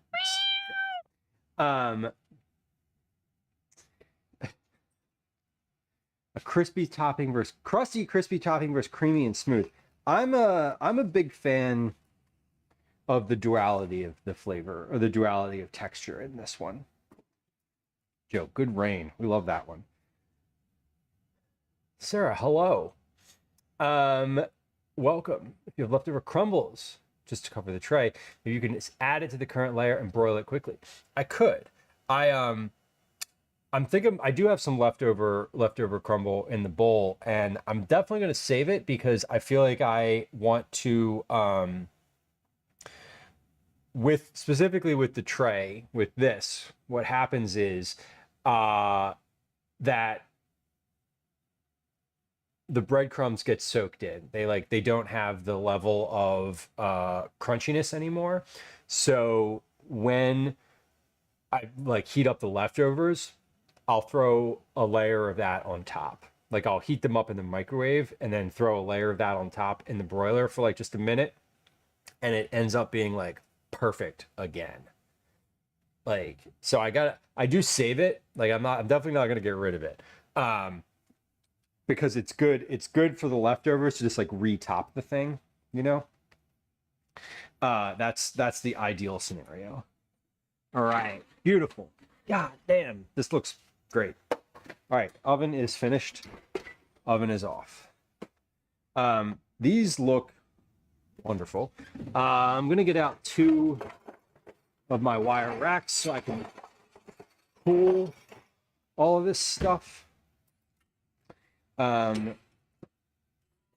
so I can literally just like cool it. What I will do is when it gets to be dinner time, it is 3:19 p.m. here. It is not dinner time yet. When it is dinner time, I'll toss this back in the oven and let that warm up again for a few minutes. It's not going to cool down so much on the counter here that it like needs to be completely reheated in the next like hour or two. I told Calvin we were going to eat really early tonight. I was like, hey, just expect that we're going to eat a lot earlier. So I know that he's sort of ready for that. Whether or not he remembers that or comes home with additional plans or expectations of like doing other stuff, I don't know. We'll see. But let's clear off this counter for just a moment here. Because I have one more thing I want to do on stream today that requires using the countertop. One more cooling rack for these ramekins, and we will be good to go. Joe says, I'm still hoping to have someone recognize my garlic and onion shirt. Listen, they'll probably recognize what's on the shirt. I would be shook if you ever found someone in the world, in the entire world, who like recognized that shirt for where you got it from. Listen, that would be cool, but I don't think it's, I'm not going to lie to you, Joe. I don't think it's ever going to happen. Moon Dice, Command merch. You can get your own garlic and onion shirt. I have one in the color red. It's great. I wear it regularly and no one's ever said anything. Although I have gotten compliments on like, oh, that's a fun shirt. Thanks. 2 pounds of honey roasted peanuts. My kids ate them all already. Oh my God. Your kids are protein maxing, as the youth are inclined to say these days. Okay. Here's what we have to do. If they don't recognize you, they might not recognize the shirt. This is true. The only place I've ever been recognized out in the world is at TwitchCon. Surprisingly enough. Not surprisingly. Anyway. Let's do our ice cream cake. So we're not making ice cream cake. This is not a thing that's happening. What we are doing with the ice cream cake is I'm going to throw some Oreos in the food processor, crumble them up, and then sprinkle them around the cake itself, because Calvin had mentioned that he was like into the idea of having an Oreo ice cream cake. And I was like, well, shit. I'm not making you an Oreo ice cream cake because it is the day before your birthday, and I don't have enough time to make ice cream into a cake during that period. However, I do have time to take a bunch of Oreos, crush them up, and put them around the outside of a pre-bought cake. Speaking of Friendly's ice cream cake. So what we're going to do is let this sit out for like 5 minutes to get the icing just a little bit thawed out and then sticky enough that I can put Oreos on it and they'll stay there. So not that long. It really doesn't take that long because I'm just waiting for the outside icing to thaw. I don't need the cake itself to thaw. When you're serving ice cream cake, though, you do want to have the cake, period, the cake itself be a little bit thawed when you cut it. So here's what we're going to do. I'm gonna take a bunch of Oreos. I don't know how many. We'll figure it out. Maybe this many? 1, 2, 3, 4, 5, 6, 7, 8, 9, 10. Let's do 10, 11. That's one row from the Oreo thing, from the tray. I'm gonna process these.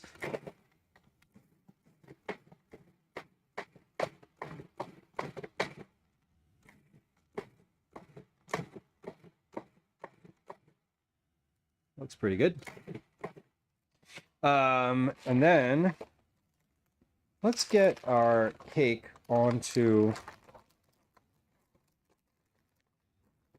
How do I want to do this? Well, one, I want to put these Oreos back in. There we go.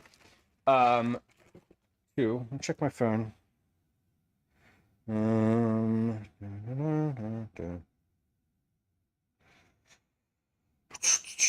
Did Calvin text me? He did not. Okay.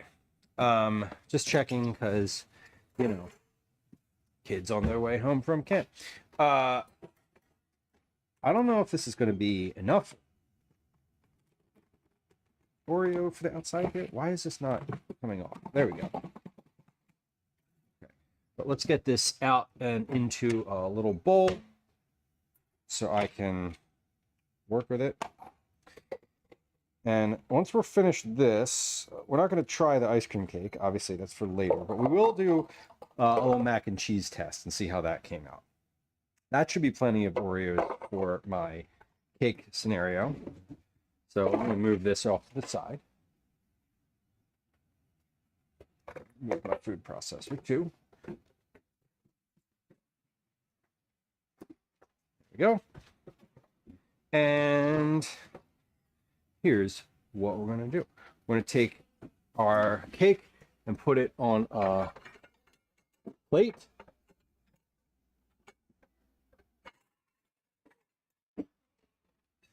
Take the cake. Yo. Adrian's coming over? Oh, they're all coming over? Okay. I'm going to be finished here in just a little bit. So, like, there's no worries about them streaming and whatnot. You raised an army. Oh, yeah. How does one to be Okay, so here's what we're doing with the cake. he gets Thank you. one helium balloon. Yeah, So this is a lot. excellent. This is no big. Okay. Okay, leave that here. Just leave it on the. Okay. Yes, leave whatever you need me to look at. Not right there. Not Okay. right there. Not I'll right leave there. Over there. Yes, please. Okay. I did not know that there were multiple children coming back with him this afternoon. So, a little bit of a surprise, but like, that's fine. All right, here's what we're going to do. I washed my hands. We're going to take our Oreo and start kind of sprinkling this around the outside. And I'm going to give it a little shake. And then add a little more. So I'm just kind of putting this around the rim of the existing cake. And then this is not thawed enough to slide off of here. So we're just going to kind of put this on, give it a little shake. Give it a little tap. And then kind of continue here. Moon Dice, I know, right? It is that. And we're definitely in the phase where like that's gonna happen more often.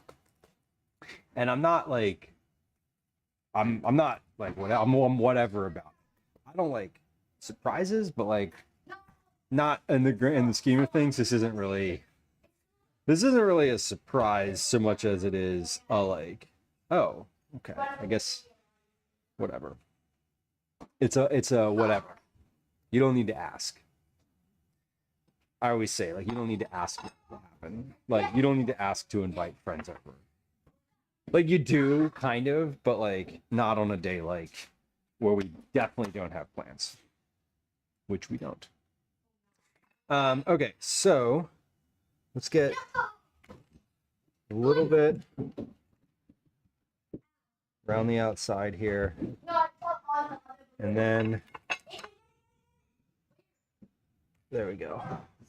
And then I'm just going to kind of press this into the side a little bit, and then when I'm finished, I will kind of tap this off. I'm going to put some writing on the top and put it back in the box. And then we're going to put it back in the freezer because we're not having this just yet. But this is what we're doing because the request was for more Oreos. So we're adjusting plans. All right. Beautiful. That looks good, right? It is what it is. It's got crunchies inside of it too. It's got crunchies inside of it.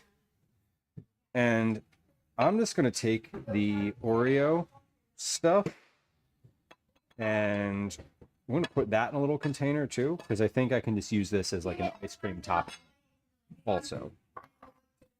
This stuff I'm gonna put over here. And all right, writing. That's what I want to do. I have some food coloring gel, purple. Let's do, hold on, this needs to get the tip cut off here. Okay, let's see, how do I,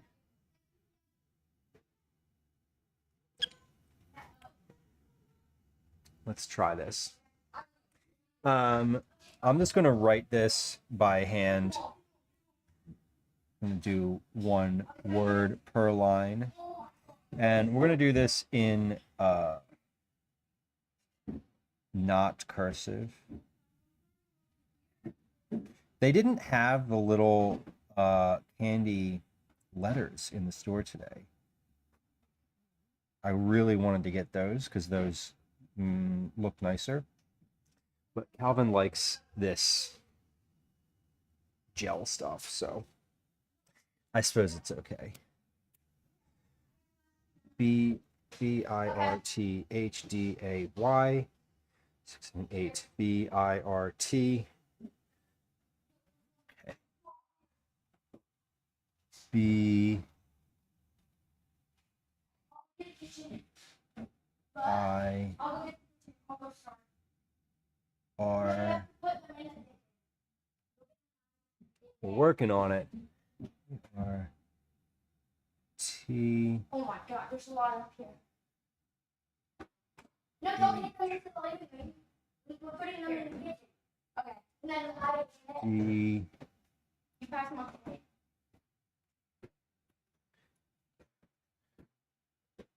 A. Y. All right, almost there. And then should we do the last? Yeah, I'm just going to keep the same color. I got two of those, and I got one green. Maybe we'll see. Okay, we're out of gel on that one. Just wait 20 seconds and then come in. C A L V I Yeah, if you can, N. put them up to the side. We did it. Okay. There. We've we've sort of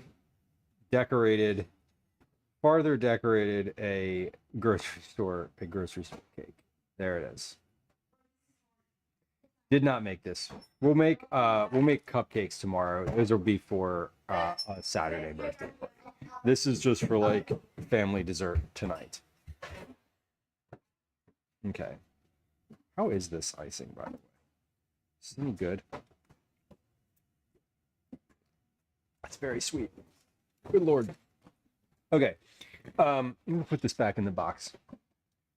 And in the freezer.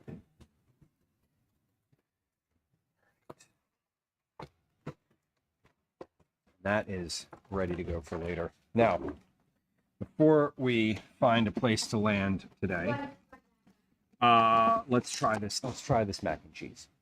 That was the whole like purpose, mostly, of today, and I don't want to leave without showing you sort of a final product. And again, we'll be formally digging into this for dinner in a little bit later. But here's the one that we made for stream, specifically for our testing purposes. This is a Monterey Jack and sharp cheddar with a spicy kielbasa and peas, cheddar, macaroni and cheese with a breadcrumb topping. And let's see how it is, because I'm assuming, I mean, I'm a little bit hungry, not gonna lie. I'm gonna eat this with a spoon.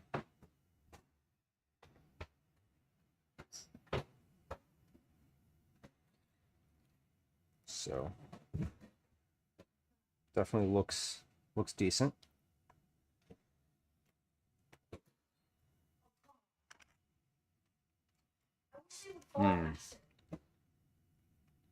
That's a good consistency. The cheese sauce is definitely soaked in a lot. It's not at all as liquidy as it was in the pot. I mean, it's cooled down a little too. So it cools down, the liquid soaks into the cheese more, and it gets like the consistency of it is so much nicer.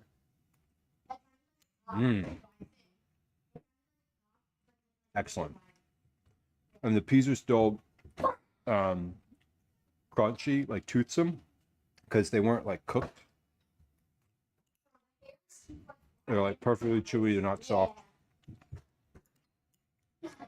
And I love the spicy, the kielbasa in here, or chorizo, because the recipe has cayenne in it, which adds like, it doesn't really add heat, but it adds like a pepper flavor. The chorizo adds like just a very little bit of heat, but it helps with the richness, and that is really delicious. I'm really happy with how this turned out. And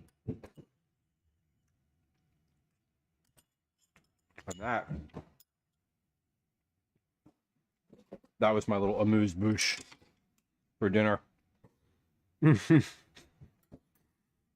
going to eat a much larger one of those later. And then we'll have seconds from the tray. So that is what we were doing today. That was the point of today's stream, to make a whole bunch of macaroni and cheese. We did it. We also wrote and like finished up our cake. Not finished. Edited the cake to make it better for our purposes. And then, yeah, tomorrow we're gonna be back. Tomorrow we're gonna be making vanilla caramel cupcakes with a buttercream caramel frosting, filled vanilla caramel cupcake with a caramel buttercream frosting. That was a mouthful, but it'll be good. Hopefully it works out. I've never made a filled cupcake before. I don't think it's any different than making a real regular cupcake. It's just you got to take a little bit out of the middle of it, right? So I don't think there's too much to it, other than the taking things out. Anyway, we are finished up today. We're gonna find somewhere to raid. I'm gonna keep it in food maybe today, but let's see who's online in the food and drink category. You know who we don't often get to raid because they're usually finished streaming? Several people, actually. Several people. Let's see. You didn't tell them. Okay. Who are we going to raid today? There's a couple people who are live. Some folks who I don't know, some folks who I haven't met before. But I think let me check. Okay. I think if they're still going.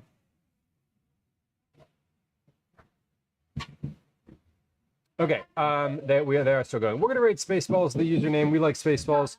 Friend of the stream, they're making coffee and hot pockets. It is about to get tragically noisy in here, so we have to leave. Okay, that's fine. There's many children at the house right now. They're all arriving. So we're gonna raid Spaceballs. We'll be back tomorrow. We'll be back tomorrow. We'll be back tomorrow. I don't know what time, probably sometime around 11 or noon. Okay. Bye. Goodbye sounds are on. Raid messages are in chat. Social media links are in chat. Thank you for hanging out today, y'all. I appreciate it. We just got an IRL raid. Right. Take care now. Bye-bye then. IRL raid. Can you say hi? You can say hi really quickly. Yeah, come here. We're already raiding. Hi, it's my birthday. It's Calvin's birthday. Okay. There's balloons happening. Real balloons. Real balloons. YouTube, thank you for hanging out today. I appreciate you, and it's good to see you. We'll catch you again.